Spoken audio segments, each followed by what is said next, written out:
सटीक विश्लेषण, मुनाफे वाले आइडियाज। कीजिए कल की तैयारी आज हमारे साथ। देखिए CNBC आवाज मोतीलाल ओसवाल स्टूडियो से लाइव।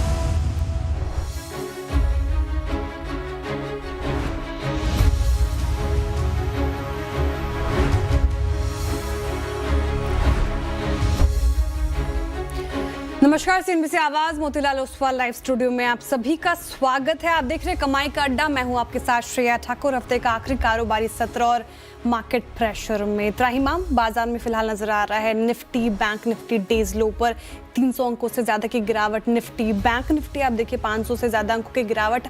और आज तो स्मॉल कैप और मिड कैप में भी बिकवाली हावी हुई। लेकिन कल्प्रिट कौन है इस बिकवाली का? तो वो आईटी स्पेस होगा। 5.5% से ज्यादा की गिरावट इन्फोसिस के खराब नतीजों के बाद।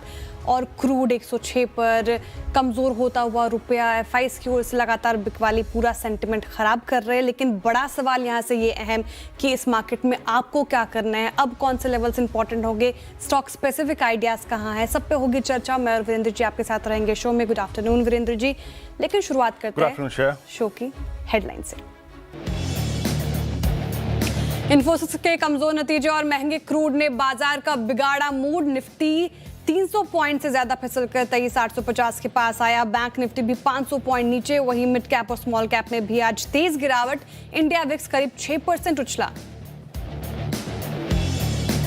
आज के बिग स्टॉक्स और चार्ट जीपीडी पड़े सटी। कमजोर नतीजों के बाद 6% टूटा इन्फोसिस। जेएमआर एयरपोर्ट्स भी करीब 2% फिसला, लेकिन अच्छे रिजल्ट्स के बाद 6% ज्यादा दौड़ा हेमाद्री स्पेशलिटी केमिकल्स। सीआईएनए में मजबूत। वहीं कमजोर चार्ट्स पे फोर्स मोटर्स में 3, तो एम्फेसिस में करीब 6% की गिरावट। इन्फोसिस के कमजोर नतीजों से पूरे आईटी सेक्टर का मूड खराब। 5% से ज्यादा फिसला इंडेक्स। 5 से 6% टूटे कोफोर्ज, एलटीएम और केपीआईटी टेक।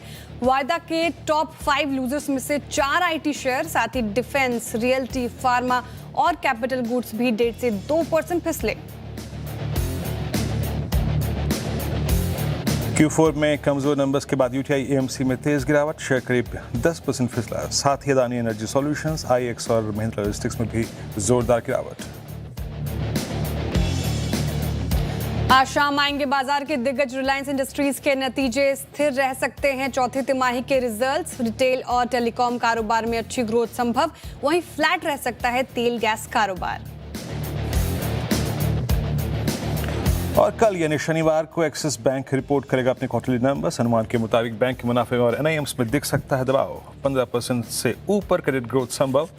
सोमवार को अल्ट्राटेक और कोल इंडिया के रिजल्ट्स। अल्ट्राटेक के वॉल्यूम्स में करीब 10% ज्यादा की ग्रोथ की उम्मीद।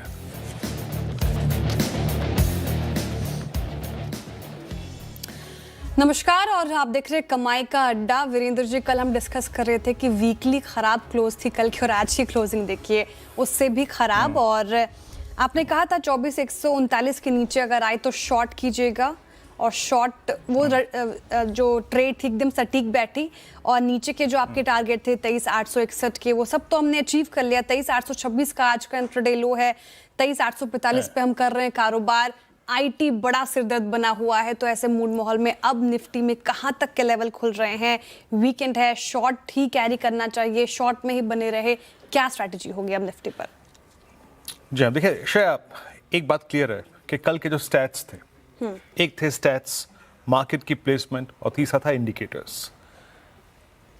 स्टैट्स को देखिए आप, एफआईएस के कैश में सेलिंग, इंडेक्स में सेलिंग, स्टॉक फ्यूचर्स में सेलिंग, ये थे आपके स्टैट्स। दूसरी बात, एक बात श्रेया बहुत क्लियर है, हिस्टोरिकली आप जाके देखिए, ये प्रूवन रिकॉर्ड है, ट्रैक रिकॉर्ड है।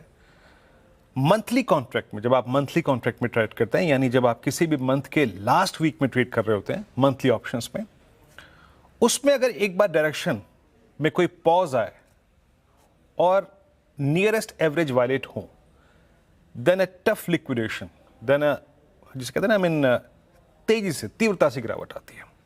आज सुबह के लेवल्स लेके आइए प्लीज। कल क्या था? कल आपने सरेंडर किया 50 डे में।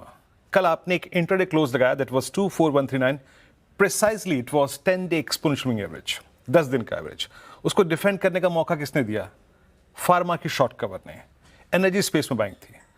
आज सुबह का लेवल था, क्लियर कमेंट्री मेंशन है, the moment you will slip below that 24139 share, a collapse towards 24033, ये क्या था? ये पुट राइटर्स का जोन था। 973 की बहुत 978 की बहुत इंपॉर्टेंस नहीं थी। उसके नीचे जो क्लस्टर खुला था दैट वाज 861 एंड 940। 940 क्या है? अब आप जाइए थोड़ा चार्ट्स को रीड कीजिए, डेली चार्ट्स को। 940 is your 20 day exponential moving average, जिसको हमने रिविजिट किया बहुत दिनों बाद, नहीं कुछ ही दिनों बाद, मेरे ख्याल से लास्ट टाइम हमने इसको 13 अप्रैल को रिविजिट किया था, है ना? तो 13 अप्रैल से आते आते 24 अप्रैल को हमने 20 डेमा को रिविजिट कर लिया।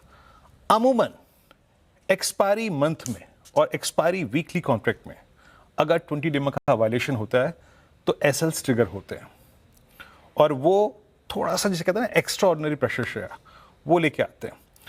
और आप यकीन मानिए श्रेया, अभी मैं जो ऑप्शंस के स्टैट्स को रीड कर रहा था, अभी भी लोअर स्ट्राइक्स की पुट्स जो हैं वो ओआई लूज कर रही हैं, और 24,000 पे अब बहुत ही स्ट्रॉन्ग कॉल राइटिंग है। प्लीज ग्रिड लेके आइए जरा प्लीज एक बार। 24,000 की कॉल, 23,900 की कॉल और 24,200 की 3 स्ट्राइक्स रखिएगा और लोअर स्ट्राइक्स रखिएगा। Put writers, monthly put writers वो एग्जिट कर रहे हैं। कंफर्टेबल थे ये 4 रोज पहले। ये देखिए 24,000 पे आउटस्टैंडिंग वाई 1.5 करोड़ का, 24,200 पे आउटस्टैंडिंग वाई करीब 1.25 करोड़ का, 23,900 पे आउटस्टैंडिंग वाई 78 लाख का, और नीचे इसके कंपैरिजन में 1/3 आउटस्टैंडिंग पुट्स के वाई, जो कि इंडिकेट करते हैं कि पुट राइटर्स के पास कन्विक्शन नहीं है। लेवल्स लेके आइए। अभी भी कह रहा हूं, इस क्लोजिंग में 2 लेवल्स मैं आपको दे रहा हूं। Liquidation towards 23,777, 23,777 on the down side Nifty पे पॉसिबल है शेयर, ये आप लिख कर लीजिए। और अगर आपको इस, देखिए 300 में से 300 अंक तो हमारे हैं नहीं, है ना? अगर आपको एक रीजनेबल स्टॉप लॉस लगाना है तो it will come around I think 23,950। But अभी भी कह रहा हूं निफ्टी पर 23,777 इस क्लोजिंग में शेयर पॉसिबल है। आपने शॉर्ट किया अगर मॉर्निंग में उस थ्रेशोल्ड पॉइंट पे बिलो 10 डेमा, दैट्स गुड, पैसे बन गए, अच्छी बात है। लेकिन अगर आप अभी भी ओपन रखना चाहते हैं उस यक्ष प्रश्न के साथ कि should I carry this short towards Monday और नॉट, आप एक चुपचाप 23,951 का स्टॉप लॉस लगा के बैठ जाइए। It seems 777 is still open on the down side share. 23,777 right, तो 23,777 तक का लेवल निफ्टी में फिलहाल नीचे की ओर दिखाई दे रहा है फिलहाल। तो यही स्ट्रैटेजी रहेगी आपको निफ्टी को ऐसे अप्रोच करना है। लेकिन बैंक निफ्टी सर, जिस तरीके से यहाँ पर भी बिकवाली हावी होती हुई, जो आपने लेवल्स दिए थे, बड़ा बेस बताया था 55,310 का, क्या उसका मतलब पोटेंशियल और ज्यादा नजर आ रहा है जिस तरीके से बैंक निफ्टी भी गिरा है? देखिए श्रेया, अगर आप, मैं 2 इंडिकेटर्स को मेंशन करना भूल गया, एक बार यूएस फ्यूचर्स लेके आइए प्लीज। यूएस फ्यूचर्स दबाव में, sorry US futures last session में एक ठीक ठाक रिवर्सल देखे गए थे लोअर लेवल से। आप यूएस फ्यूचर्स को देखिए, 100 अंक यहाँ पे, एस&पी फ्यूचर्स लगभग 10 अंक नीचे, नैस्डैक फ्यूचर्स लगभग 190 अंक नीचे। Now let's bring forex. Forex market में रुपया करीब करीब 94.3, ये आपके ऑल टाइम लो की ट्रैजेक्टरी से मात्र 90 पैसे दूर है ना? और उसके बाद रखिए आप क्रूड, ब्रेंट क्रूड अभी भी 106 की ट्रैजेक्टरी में, इनफैक्ट 106 नहीं, we are heading towards 107 now. ये सारे इंडिकेटर्स हमारे लिए, and more specially and crude, that crude is against Nifty PSU bank index, ये अगेंस्ट है बिल्कुल। अगर आप देखें तो इनवर्स पिक्चर ड्रॉ करता है। सुबह की रेजिस्टेंस की प्लेट लेके आई निफ्टी बैंक की। सुबह क्या बात हुई थी? कल निफ्टी बैंक 800 पॉइंट गिरा था शेयर, आई मीन 56,800 के नीचे टुवर्ड्स 56,240। मॉर्निंग में a bit of reversal was quite possible. Level क्या था? 56,411। इंट्राडे हाई क्या है? 56,460 का। Any swing towards RS1 will be a sell opportunity. एक सेल ट्रेड मिलेगा आपको, क्लियरली मेंशन है कमेंट्री में मॉर्निंग की। उसके बाद ट्रेड को कहां चेक करना है आपको? प्लीज बेस 1 स्क्रीन पे लेके आइएगा। आप अपने शॉर्ट ट्रेड को चेक कीजिएगा टुवर्ड्स 56,000, क्योंकि ये पुट मंथली कॉन्ट्रैक्ट में बड़े वाई होल्ड कर रही थी। 56010 वो चला गया शेयर, अब 721 है। 721 क्या है? अब थोड़ा सा ये रेशनलाइज हो गया, बदल गया है। 721 के बजाय अब 55,666। That's exactly Nifty banks 20 day exponential moving average, यानी वो एवरेज जो हमने निफ्टी पर 23,961 पर वायलेट कर दिया, निफ्टी बैंक के लिए वो एवरेज अब अलाइंड है आपका कहां पे? करीब करीब 55,666 पे। यानी निफ्टी बैंक अगर आप शॉर्ट लेके बैठे हैं तो आप यहाँ पे 56,040 का स्टॉप लॉस लेके इस क्लोजिंग को अभी भी अप्रोच कर सकते हैं. We are possible heading towards 55,660. लेकिन श्रेय एक बताऊं मैं आपको बात, एक चीज अपने ध्यान में रखिएगा, निफ्टी का चार्ट फिर लेके आइएगा. इस रीसेंट टाइम्स का जो स्विंग हाई था दैट वाज 24,575, आप ट्रेड कर रहे हैं करीब करीब 23,850 पे, यानी approximately you are down about 700 points from recent high swing. Risk reward ratio का ख्याल रखिए. एक बार के लिए अगर आपका पेट भर चुका है शॉर्ट से तो आप एग्जिट भी कर सकते हैं. हल्का सा रिवर्सल मिले तो शॉर्ट के बारे में सोचेंगे, अन्यथा मैंने आपको एक स्टॉप लॉस और एक रीजनेबल टारगेट दे ही दिया. श्रेया, कुछ ट्रेंडिंग स्टॉक्स और कार्यक्रम का क्रम. राइट तो निफ्टी बैंक निफ्टी पर कैसे अप्रोच हो, कौन से लेवल्स इंपॉर्टेंट है, सब पे हमने चर्चा कर ली. अब स्टॉक स्पेसिफिक एक्शंस बताते हैं आपको कि मार्केट में हुआ क्या है. मार्केट डेज लो तो शुरुआत करते हैं मंदी के ट्रेंडिंग स्टॉक्स के साथ. सबसे ज्यादा कहां पे प्रेशर बनता हुआ आज के सेशन में नजर आया है और मैक्सिमम काउंटर्स आपको कहने की भी जरूरत नहीं है आईटी स्पेस से नजर आएंगे जहां पर प्रेशर है. इन्फोसिस नतीजे खराब लगे स्ट्रीट को, गाइडेंस काफी कमजोर दी कंपनी ने, 7% आज के सेशन में लुढ़क गया. टीसीएस और इन्फोसिस के नंबर के बाद पूरा स्पेस अगर आप देखें तो यहाँ पर टूटता हुआ नजर आया. टीसीएस 5.5%, टेक महिंद्रा 4.5%, 4.5% की गिरावट और एचसीएल टेक लगभग 6.5%. सभी के नतीजे भी खराब थे जो भी आप अभी स्क्रीन पर देख रहे हैं. वायदा में भी सारे स्टॉक्स आपको आईटी स्पेस से ही नजर आएंगे. कोफोर्ज देखिए 6.5% का डेंट. एम्फेसिस को आज चैट जीपीटी में भी शुमार किया गया था, रेड साइड लिया गया था, 6% टूटा. एलटीएम रिजल्ट के बाद अगेन 5.5% और परसिस्टेंट सिस्टम भी लगभग 6% की यहाँ पे गिरावट देखने को मिल रही है. तो आईटी स्पेस में तो त्राहिमाम आज के सेशन में देखने को मिल रहा है. लेकिन खराब मार्केट में भी कुछ काउंटर्स चले हैं. कोल इंडिया उसमें से एक और ये पूरा स्पेस ही फोकस में रहा है पिछले कुछ सत्रों से. हमारे पैनल ने भी पिक किया था. शानदार रैली, 1% की तेजी आज के सेशन में. नेस्ले इंडिया रिजल्ट अच्छे थे, उसके बाद देखिए आप लगातार भागा है ये और आज कमजोर मार्केट में भी 1% अप है. ग्रासिम चार्ट्स पे थोड़ा मजबूत था, इसको भी काफी बार डिस्कस किया गया था, आज भी 0.5% की तेजी के साथ कर रहा है कामकाज. और हिंडाल्को में भी आज के सेशन में बाइंग नजर आई है. कोचिन शिपयार्ड यहाँ पे इंडिया नेवी से इसको कॉन्ट्रैक्ट मिला, 5% चढ़ गया. हुडको तो कल शानदार क्लोजिंग हुई थी, आज फॉलो बाइंग 2.5% की तेजी. आरबीएल बैंक 3% उछल गया आज के सेशन में और पीएनबी हाउसिंग फाइनेंस ये अच्छा कर रहा है रिजल्ट के बाद, 2.5% की तेजी यहाँ पर भी देखने को मिल रही है आज के सेशन में. तो कुछ काउंटर्स जहाँ पर अच्छे तेजी के साथ कामकाज हो रहा है और कुछ काउंटर्स हमने डिस्कस किए जहाँ पर ज्यादा प्रेशर बन रहा है. लेकिन शो में होगा क्या, कार्यक्रम का क्रम समझते हैं. फंडामेंटल राय देने के लिए हमारे साथ होंगे मोतीलाल ओसवाल की स्नेहा पोदार जी. टेक्निकल कॉल्स लेंगे हम प्रकाश काबा, मानस जायसवाल, कविता जैन, अरुण कुमार मंत्री, पंकज वांदड़ और सोमिल मेहता जी से. 2:15 पर आशीष वर्मा से जानेंगे कि किस तरह इन्फोसिस ने बिगाड़ा बाजार का मूड. 2:20 पर आशीष वर्मा ही बताएंगे आपको कि रिलायंस के नतीजों से क्या उम्मीदें हैं. 2:30 आशीष चतुर्वेदी से समझेंगे कि यूटीआई एएमसी में गिरावट की वजह आखिर क्या है. 2:40 पर पीवीआर आइनॉक्स पर बुल वर्सेस बेयर लेकर हाजिर होंगे आशीष और नुपुर.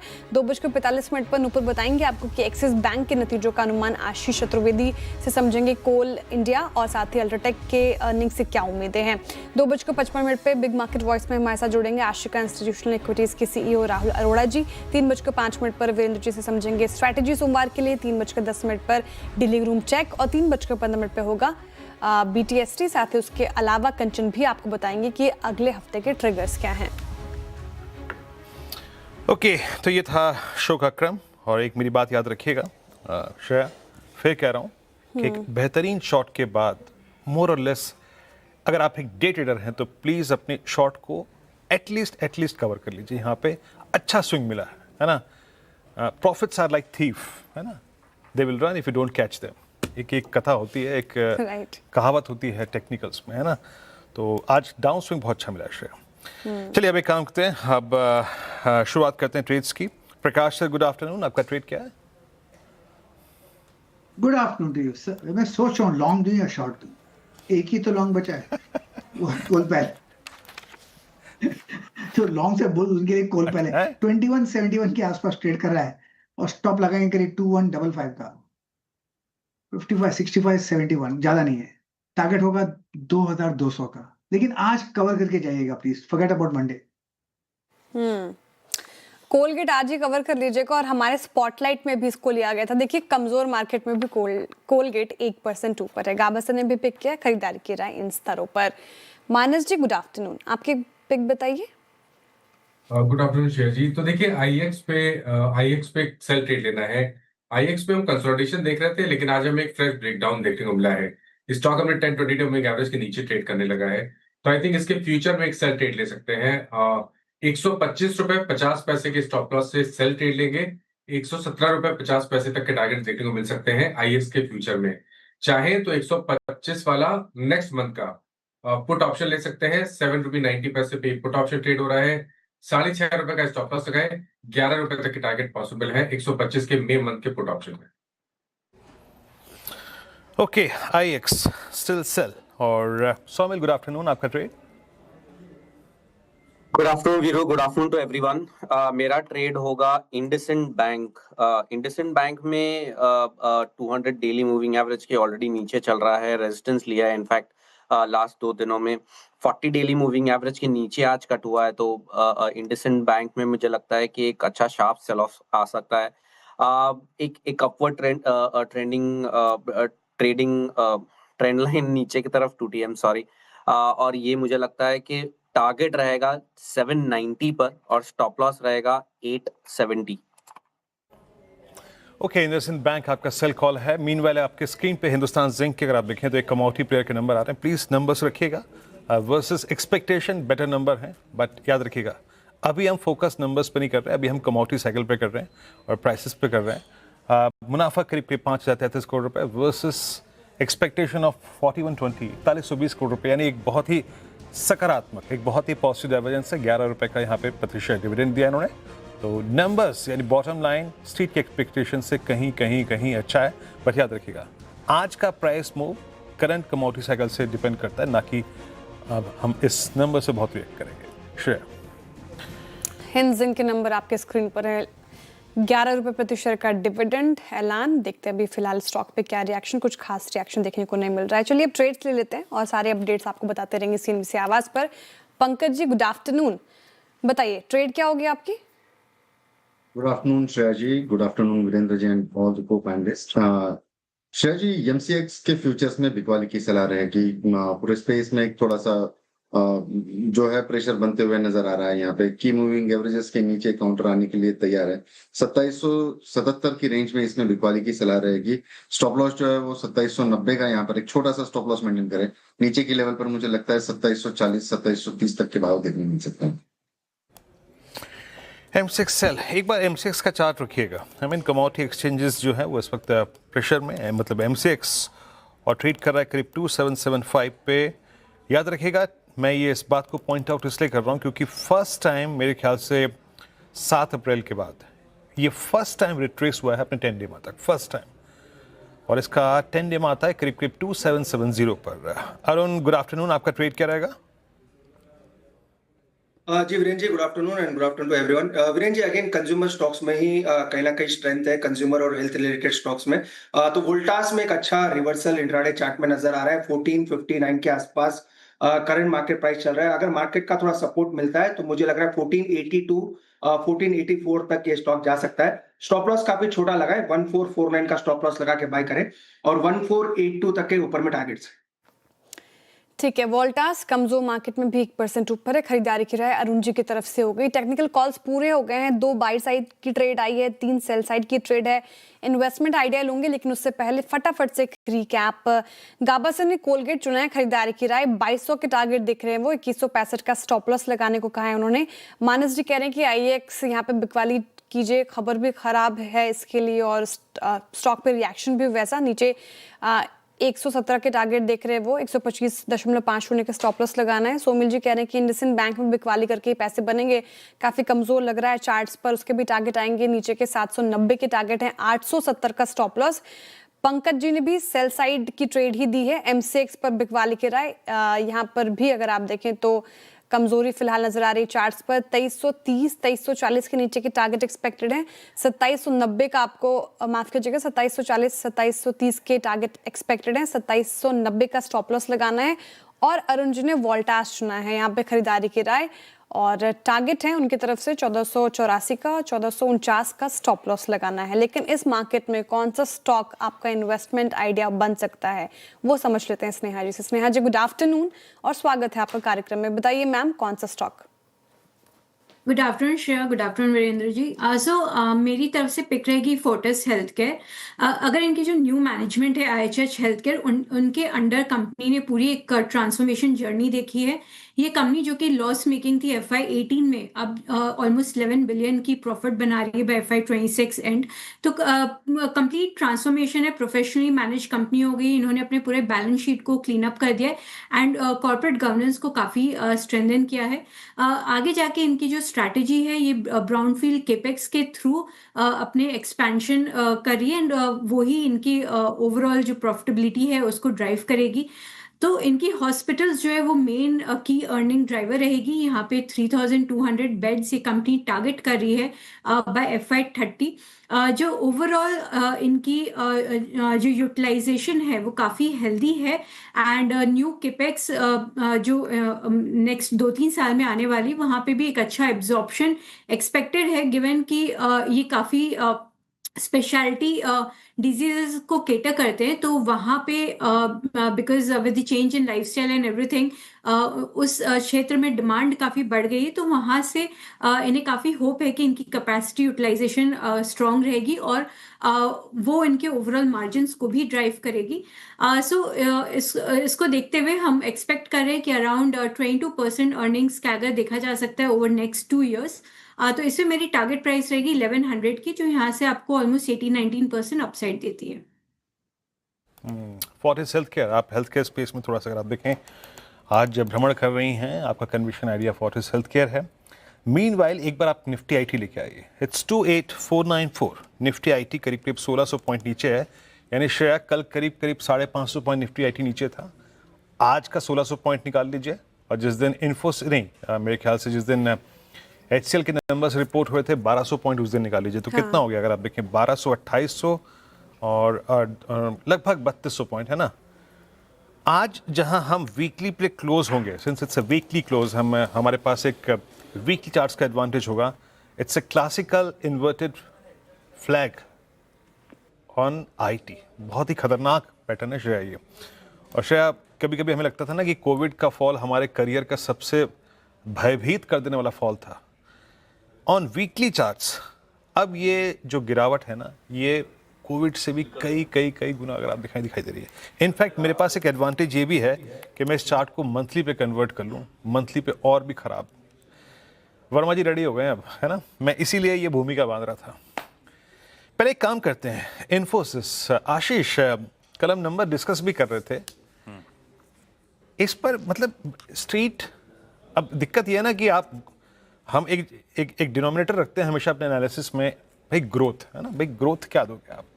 क्या ग्रोथ का ना विजिबल होना इन फ्रंटलाइन IT कंपनियों में यही एक बड़ा कारण है इस कोलैप्स का? शायद जो एक अननोन का फियर था ना हम सबके जहन में, वो इस आंकड़ों को देख के और प्रोफाउंड हो रहा है। इसीलिए वो डर स्ट्रीट का बढ़ रहा है। इसीलिए आप देख रहे हैं क्रॉस IT इस तरह का पेन बढ़ता हुआ। इन्फोसिस के नंबर से समझाता हूं पेन कैसा है। पहली चीज ध्यान रखिएगा, हम कमजोर नंबर एक्सपेक्ट कर रहे थे इन्फोसिस से, उस कमजोर एक्सपेक्टेशन पे भी डिलीवर नहीं कर पाए। कांस्टेंट करेंसी में आए, हमने एक्सपेक्ट किया था 0.5% गिरेगी, गिरी उसके सामने 1.3%। मार्जिन एक्सपेक्टेड था कि भाई रुपए में इतनी कमजोरी आई है, डिप्रिशिएट हुआ है रुपया पिछले क्वार्टर में, तो मार्जिन 50 बेसिस पॉइंट्स बढ़ेंगे। उस रुपए की कमजोरी के बावजूद मार्जिन केवल 10 बेसिस पॉइंट्स बढ़े। आप अज्यूम करिए कि रुपया कमजोर नहीं हुआ होता तो ना सिर्फ इन्फोसिस, सारी IT कंपनीज के मार्जिन क्या हाल हो रहा होता। डील विंस, वैसे सारी IT कंपनीज डील विंस तो अच्छी कर रही हैं, पर क्या है उसका ट्रांसलेशन टू रेवेन्यूज नजर नहीं आ रहा है। इन्फोसिस के केस में एक्सपेक्टेड था कि 3 से 4 बिलियन डॉलर्स के आसपास डील विंस करेंगे, उस ब्रैकेट में करा, लेकिन उसके लोअर थ्रेशोल्ड 3.2 बिलियन डॉलर्स की डील विंस हैं। और ये जो डील विंस हैं पिछले 3 क्वार्टर्स के बाद Q4 में सबसे कमजोर है। औसतन पिछले 3 क्वार्टर्स में 4.5 बिलियन डॉलर्स की डील विंस थी, वो डील विंस भी कूल ऑफ होती हुई। इन्होंने अभी जनवरी में गाइडेंस पूरे साल की बढ़ाई थी, कहा था कि हम 3 से 3.5% ग्रो करेंगे कांस्टेंट करेंसी में, अभी जनवरी में बोला था। बाल बाल बचे, उस गाइडेंस के लोअर थ्रेशोल्ड पे पहुंचे 3.1% पे। और ये आपकी स्क्रीन पे FY27 जिस साल में अब आके खड़े हुए हैं, करंट ईयर, इसकी गाइडेंस 1.5 से 3.5% ग्रोथ की बात कर रहा है इन्फोसिस। इन लाइन कहूंगा लोअर थ्रेशोल्ड को बस, क्योंकि अपर थ्रेशोल्ड पे डिसअपॉइंटमेंट है। आवाज का अनुमान था 1.5 से 4.5%। स्ट्रीट में जो ब्रोकरेज पोल्स थे उसमें 5%, 4.5% और कुछ का तो इवन 4% चलिए मान लेता था, पर किसी ने 3.5% की बात नहीं करी। तो गाइडेंस भी आने वाले साल की डिसअपॉइंट करती हुई आपको नजर आएगी। नेट नेट एक डिसअपॉइंटिंग सेट था। श्रेया सुबह वो जेफरीज का व्यू पढ़ रही थी, तब से वो लाइन चिपक गई मेरे जहन में कि डिविडेंड यील्ड इसकी डाउनसाइड को लिमिट करेगा, पर वीक ग्रोथ इसके अपसाइड को कैप करेगी। ये वही बात हो गई। हो गया रॉबर्ट, इसको लिक्विड ऑक्सीजन में डाल दो। लिक्विड इसे जीने नहीं देगा और ऑक्सीजन इसे मरने नहीं देगा। वहीं फंस गया इंडियन आईटी आके। पेनफुल क्वार्टर था सबके लिए, और इन्फोसिस तो खास तौर पे सबके लिए। सही बात कही सर आपने, इन्फोसिस का इतना अच्छी तरीके से एक्सप्लेन कर दिया। लेकिन जो 5 दिग्गज आईटी कंपनीज के नंबर आए, TCS, Wipro, Tech Mahindra, HCL Tech, सभी ने निराश किया। तो तस्वीर अब आईटी सेक्टर की कैसे दिख रही है, धूमिली? 5 दिग्गज के नंबर, अब क्या है, आमतौर पे हम लोग सिर्फ सबकी ग्रोथ दिखाते हैं और मैप करने की कोशिश करते हैं, वो तरीका गलत है। पहला ग्रिड लेकर आइएगा कांस्टेंट करेंसी में आएगा। 5 दिग्गज जो निफ्टी के कॉन्स्टिट्यूएंट्स आपकी स्क्रीन पर है, सबके डायनामिक्स अलग है, इसीलिए सबके एक्सपेक्टेशंस पे किसने कैसा डिलीवर करा ये बता रहा हूं आपको। क्योंकि किसी ने एक्विजिशन कर रखा है, किसी ने नहीं कर रखा है, किसी की ऑर्गेनिक ग्रोथ है, किसी के कुछ क्लाइंट स्पेसिफिक चैलेंजेस हैं, तो वो एक्सपेक्टेशन सब भुनाए हुए हैं। टीसीएस जिसने रिजल्ट सीजन की शुरुआत करी थी और हमें लग रहा था डिसअपॉइंटिंग परफॉर्मेंस होगा, 1% एक्सपेक्टेशन के सामने 1.2% कांस्टेंट करेंसी में आए डिलीवर करके दी। इन्फी अभी बात हुई, आधे % एक्सपेक्टेशन के सामने 1.25% से ज्यादा दबाव देखने को मिला कांस्टेंट करेंसी आए में। विप्रो से एक्सपेक्ट, इन्होंने तो एक्विजिशन कर रखे थे, उस एक्विजिशन की टेलविंड्स थी। एक्चुअली तो ऑर्गेनिक ग्रोथ निगेटिव है विप्रो की। एचसीएल टेक डिसअपॉइंटिंग रहा था, तो हम जानते ही जानते हैं। और टेक महिंद्रा एक और वो कंपनी जिसने एटलीस्ट एक्सपेक्टेशन पे डिलीवर करा। ऐसे ही मार्जिन्स सब में करेंसी के टेलविंड्स तगड़े थे इस क्वार्टर में, और इसीलिए एक्सपेक्टेशंस मार्जिन्स की ये थी। मार्जिन्स मोटा मोटी करेंसी ने बचा लिया, सब ने मोटा मोटी डिलीवर करके दे दिया। अब इन सिर्फ Q4 की परफॉर्मेंस, पूरे फाइनेंशियल ईयर की बात नहीं कर रहा, वैल्यूएशन कुछ नहीं, सिर्फ Q4 में जिसने जैसा डिलीवर करा उस लिहाज से कांस्टेंट करेंसी वाली प्लेट लेकर आइएगा प्लीज वापस।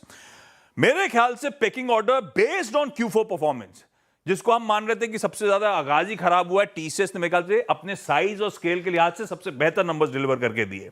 दूसरा, क्योंकि टेक महिंद्रा इस टफ एनवायरनमेंट में आपकी एक्सपेक्टेशंस पे खरा उतरा और FY27 के जो ऑब्जेक्टिव्स लेके चल रहा है लग रहा है अचीव कर देंगे, इसलिए दूसरे पायदान पे ये है। तीसरा, मैं कंफ्यूज था कि इन्फोसिस या विप्रो, पर मैं विप्रो को रख रहा हूं सिर्फ इसीलिए क्योंकि इन्फोसिस एक बेल वेदर था, इससे एक्सपेक्टेशन थी। सब दिल के कहीं कोने में मानते हैं कि इन्फी अच्छा परफॉर्म कर रही है, इसने बहुत डिसअपॉइंट किया है, इसीलिए चौथे पायदान पे। और इस बार के सबसे खराब नंबर्स HCL टेक्नोलॉजीज के। यही HCL और यही इन्फोसिस जो लोअर रंग में नजर आ रहे हैं, ये टीसीएस से प्रीमियम कमांड कर रहे थे अपने ग्रोथ के चलते, वो ग्रोथ नदारत है। ये पैकिंग ऑर्डर इस बार आई थी। हाँ, डिसअपॉइंटिंग हर जगह था, लेकिन ये तस्वीर। पता है आशीष, जिस दिन आप टीसीएस के नंबर्स बता रहे थे ना, उस दिन लग रहा था कि टीसीएस ने खराब कर दिया है ना। वो लगता है ना कि कभी कभी किसी इंसान को बुरा समझते, सबसे भला वही होता है, सबसे भला वही होता है। 20 में मैंने ग्रीन में लिया था ये बताने के लिए कि साइज और स्केल के हिसाब से मुझे डिसेंट लग रहे हैं, और आप देखिए बाकी आईटी के सामने टीसीएस बाकी, और इसलिए आउट परफॉर्म भी कर गया टीसीएस, बीच में अच्छी तेजी दिखाई थी इसने। चलिए, ये था आईटी पे एक डिस्कशन। देखिए, इन नंबर्स को हमने इन्फोसिस के लिए आइसोलेशन में और एक पिक्चर ड्रॉ करी कि एग्जैक्टली लार्ज कैप आईटी ने किस प्रकार का नंबर्स दिए, और उसको थोड़ा सा अगर आप देखें एक सीक्वेंस आशीष ने सेट किया। लेकिन अब आते हैं रिलायंस पे, नंबर्स पे, एक्सपेक्टेशन क्या, आज शाम को बाजार बंद होने का नतीजा आएंगे। आशीष, जो इनका पारंपरिक कारोबार है वहाँ पे नंबर्स कैसे एक्सपेक्ट कर रहे हैं आप इस बार? ये अच्छा किया आपने ब्रेक कर दिया, अदरवाइज बहुत सारे बिजनेसेस हैं एक साथ बताना मुश्किल हो जाता। जो ट्रेडिशनल बिजनेसेस हैं यानी कि O2C और ऑयल एंड गैस इंपॉर्टेंट अभी भी हैं, क्योंकि कुल रेवेन्यूज का 50% से ज्यादा अभी भी इन ट्रेडिशनल बिजनेसेस के साथ आता है। स्टेडी क्वार्टर एक्सपेक्टेड है। जहां तक O2C की बात है, सिंगापुर के gross refining margin Q on Q 12% बढ़े थे।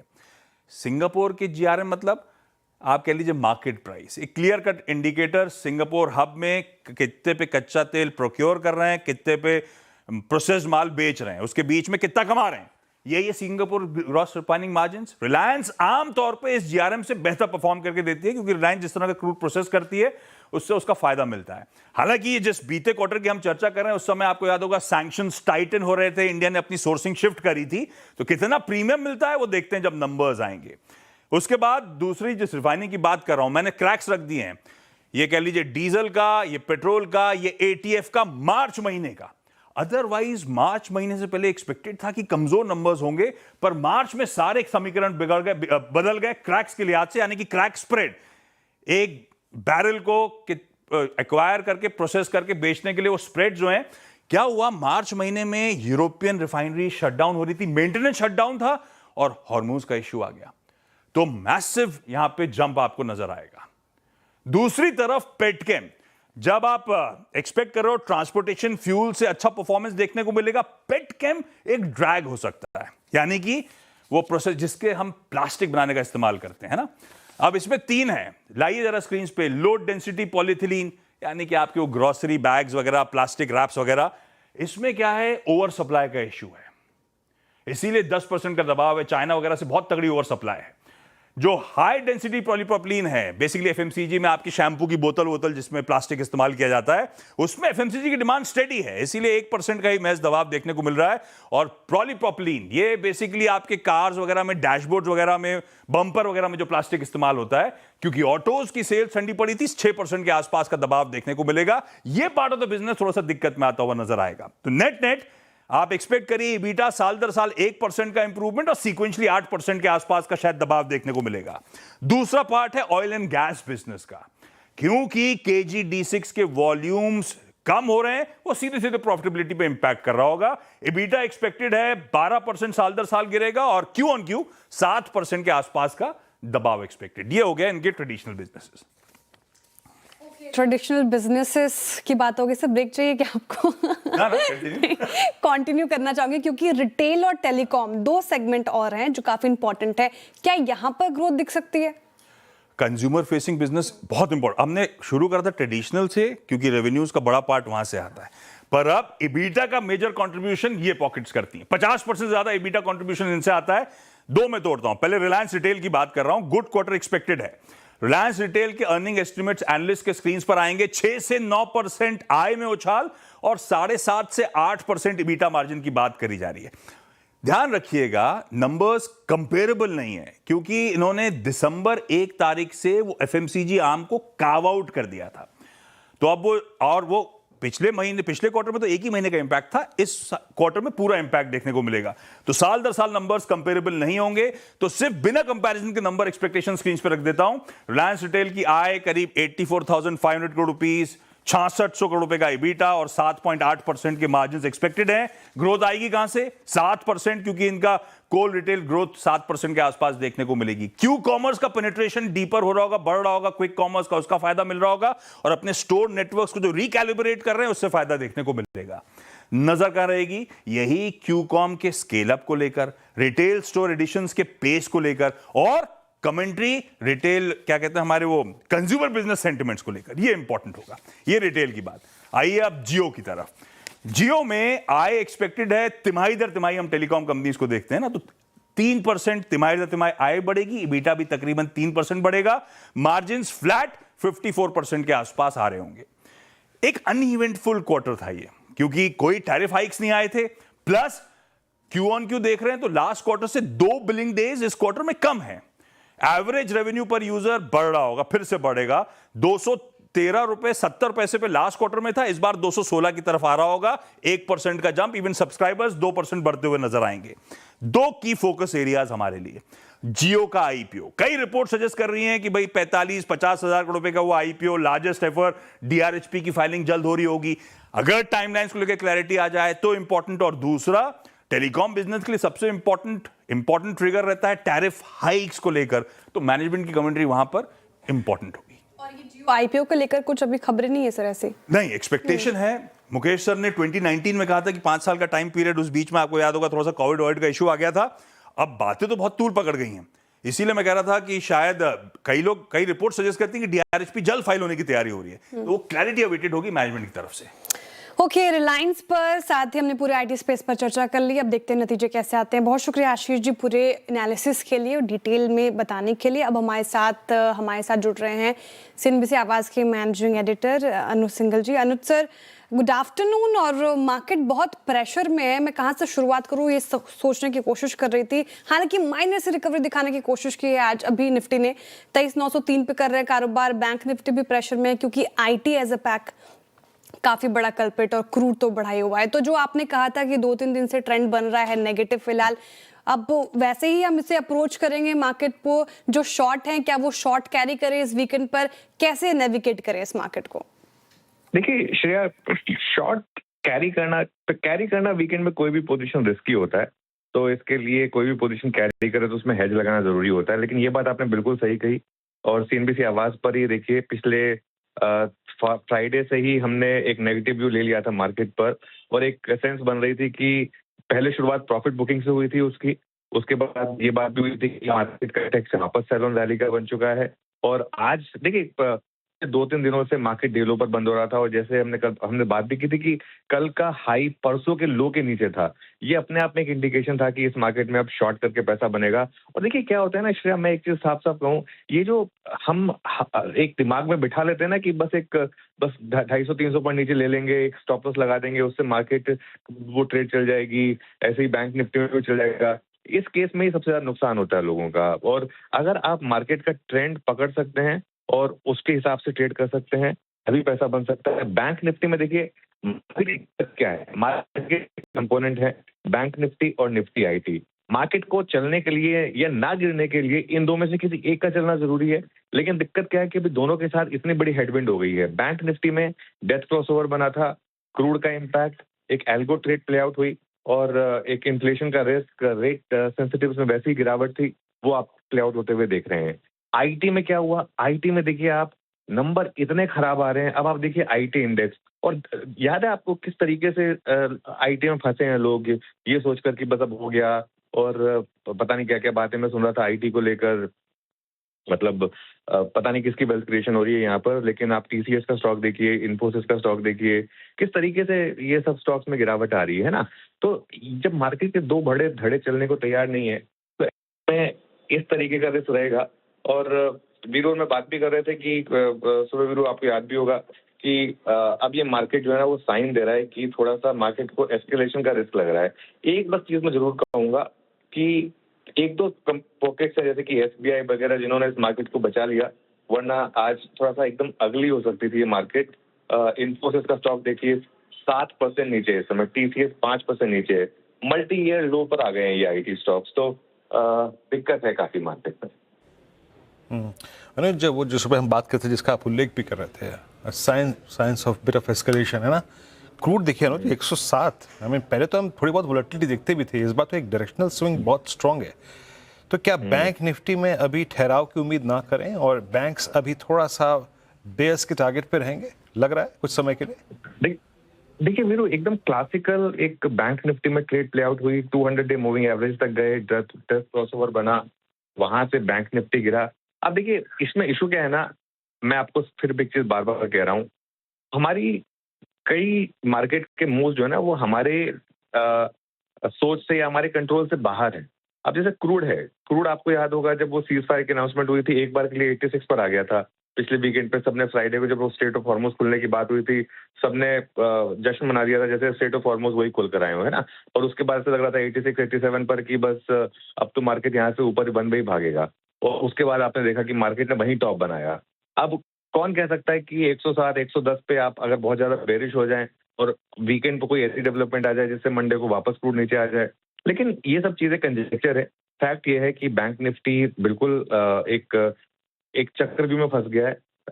ब्रेंट क्रूड जिस तरीके से ऊपर आ रहा है उसका एक इम्पैक्ट है। और एक चीज मैं और कहूंगा वीरू, देखिए मैं यहाँ पर बार बार ये चीज कह रहा हूँ, अभी भी हमारी मार्केट में जो एक दो फेजेस प्ले आउट हुए थे, एक फेज पहले बड़ी गिरावट का, उसके बाद दूसरा फेज रैली का, वो दोनों के दोनों एकदम सही जगह पर आकर रुके थे। पर हमारी मार्केट में अभी भी मैं कहूँगा मीडियम टर्म का रिस्क है। अगर क्रूड इसी तरीके से रहा तो अप्रैल टू जून क्वार्टर बहुत खराब होने वाला है कंपनियों का। जैन टू मार्च क्वार्टर में तो सिर्फ लास्ट के 15 दिन ही क्रूड का इम्पैक्ट था। अप्रैल टू जून में अगर पूरे क्वार्टर में इस तरीके का क्रूड का इम्पैक्ट रहा, का पूरा अप्रैल तो हमने ऑलमोस्ट 100 के ऊपर बिता ही दिया है। अब ऐसे ही अगर मई और जून में निकल गए तो मार्केट के लिए बहुत बड़ी दिक्कत हो सकती है, जिसको बैंक निफ्टी लीड कर सकता है। और एक बात, अब अगली बार जब आरबीआई की बैठक होगी उसमें सोचिए उनके पास क्या क्या होगा सोचने के लिए, कि क्रूड का इम्पैक्ट, वॉर का इम्पैक्ट, एक बिलो नॉर्मल मॉनसून का इम्पैक्ट, ये सब सोचते हुए ऐसे में आरबीआई का रेट कट करना तो इम्पॉसिबल है। आगे जाते हुए रेट हाइक्स के फियर होंगे, यही बैंक निफ्टी आपको कुछ बताने की कोशिश कर रहा है। एक और चीज, इवन मिड कैप और स्मॉल कैप में भी अब थोड़ा सा एक हायर लेवल से वहां भी प्रॉफिट बुकिंग आ रही है, लेकिन मेरा मानना यह है कि अभी भी यहाँ पर इतनी बड़ी गिरावट नहीं है मिड कैप और स्मॉल कैप में जितनी कि लार्ज कैप में। सर, आपने थोड़ा सा आईटी का जिक्र किया, लेकिन मैं और डिटेल में आपसे समझना चाहूंगी। जिस तरीके से बिकवाली आईटी स्पेस में आज हुई है इन्फोसिस के रिजल्ट के बाद, एचसीएल टेक तो खराब ही थे, हमने वहां पे भी गिरावट देखी, लेकिन आज की गिरावट क्या कहती है? मल्टी ईयर लो पर है। और जब पिछली दफा वो एआई क्लॉड वाली जब एंथ्रोपिक के मामले आए थे, तब जब आईटी गिरा था तो एक बड़ा तबका ये सोच रहा था कि अब शायद सही लेवल्स पर आ गए हैं स्टॉक्स और अब हाथ लगाना चाहिए। क्या इस गिरावट में अब वो कॉन्फिडेंस आ रहा है कि हाँ, स्टॉक्स पर हम थोड़ा बुलिश राय ले सकते हैं, या फिर अभी भी इट्स अ रेड फ्लैग? आपकी राय क्या होगी आईटी स्पेस को लेकर? श्रेया, उस तबके में मैं शामिल नहीं था, आपको याद होगा। मैं हमेशा नेगेटिव रहा हूँ आईटी पर, और मेरा ये मानना था कि आईटी में इस समय एक एग्जिस्टेंशियल क्राइसिस है। एक चीज समझिए, कंपनियां जिस तरीके के नंबर पेश कर रही हैं, ये कोविड में भी नहीं आए थे ऐसे number. Year on year degrowth दे रही हैं कंपनियां। इन्फोसिस और विप्रो तो year on year degrowth दे चुकी हैं। एचसीएल टेक और इन्फोसिस ने भी बेयरली अपनी फुल ईयर की गाइडेंस मीट की। इतनी जबरदस्त रुपये में गिरावट के बाद भी इन कंपनियों के मार्जिन पे प्रेशर आ रहा है। ये कंपनियां बात कर रही हैं कि प्राइसिंग पर भी इनको प्रेशर देखने को मिल रहा है। इन कंपनियों के बिजनेस मॉडल के एग्जिस्टेंस पर सवाल है, ये बात मैं बार बार कह रहा हूँ। इन्फोसिस जैसा स्टॉक इतना गिरा हुआ होने के बावजूद अगर 6 या 7% रिजल्ट के बाद गिर रहा है तो वो आपको एक कहानी कह रहा है।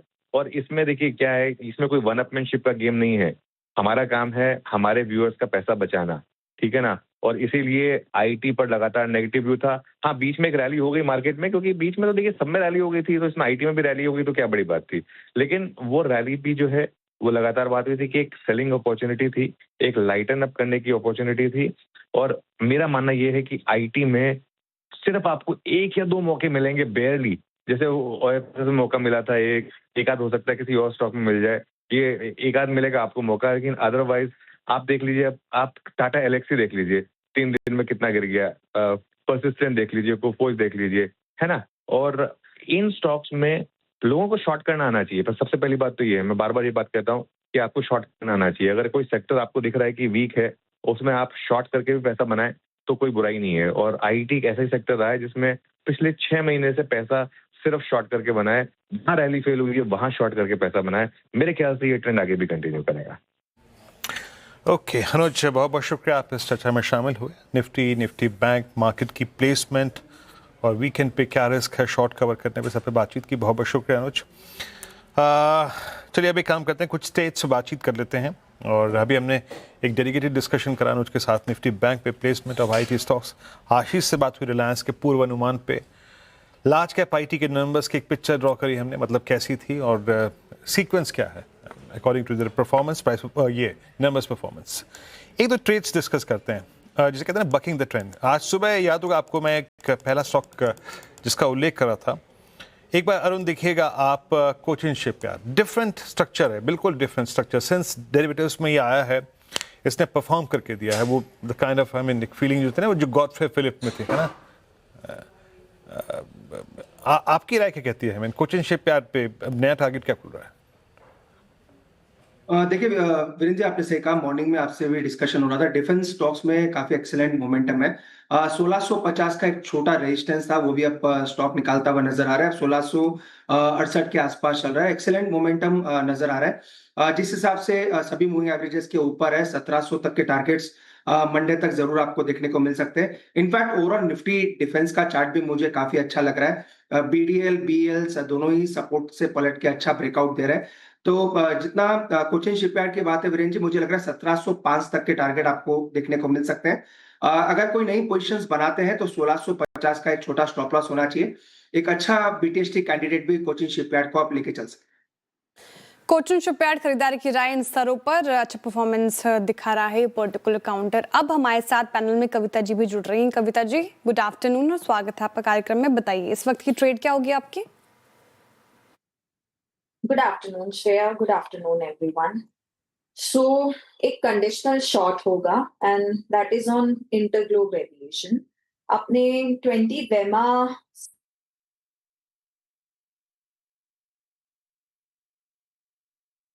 दिक्कत हो रही है, फिर से रिकनेक्ट करके उनका ट्रेड होगा। इंटरग्लोब एविएशन पे कंडीशनल कुछ बता रही थी वो। चलिए अभी फिलहाल तो कैश कॉल भी ले लेते हैं। कैश कॉल का वक्त हो गया है। गाबसर, सोमिल जी और मानस जी से हम कैश कॉल लेंगे। गाबसर बताइए कैश में क्या पिक कर रहे हैं आप? कैश में I think yes Ipca labs मुझे पसंद है। इसमें सेटअप में थोड़ी तेजी है। 1564 पे ट्रेड कर रहा है, 1540 का स्टॉप लगाएंगे। 24 रुपीज टारगेट थोड़ा सा होना चाहिए। स्पिल ओवर ट्रेड बन सकता है इप्का लैब कैश में अच्छा करता हुआ 1564 का प्राइस यहाँ पे। सोमिल आपका ट्रेड क्या रहेगा कैश में? मेरा कैश में कॉल होगा एस्टर डीएम में एक फ्लैग पैटर्न ऊपर की तरफ टूटा है on the daily charts. 10 daily moving average पे सपोर्ट भी लिया है। मोमेंटम इंडिकेटर्स में बाय सिग्नल है। ब्रेकआउट ऑलरेडी मिल चुका है। आज 2-2.5% ऊपर भी है। Good momentum. यहाँ पर एक स्टॉप लॉस रखेंगे 682 पर और यहाँ पर टारगेट रखेंगे 750।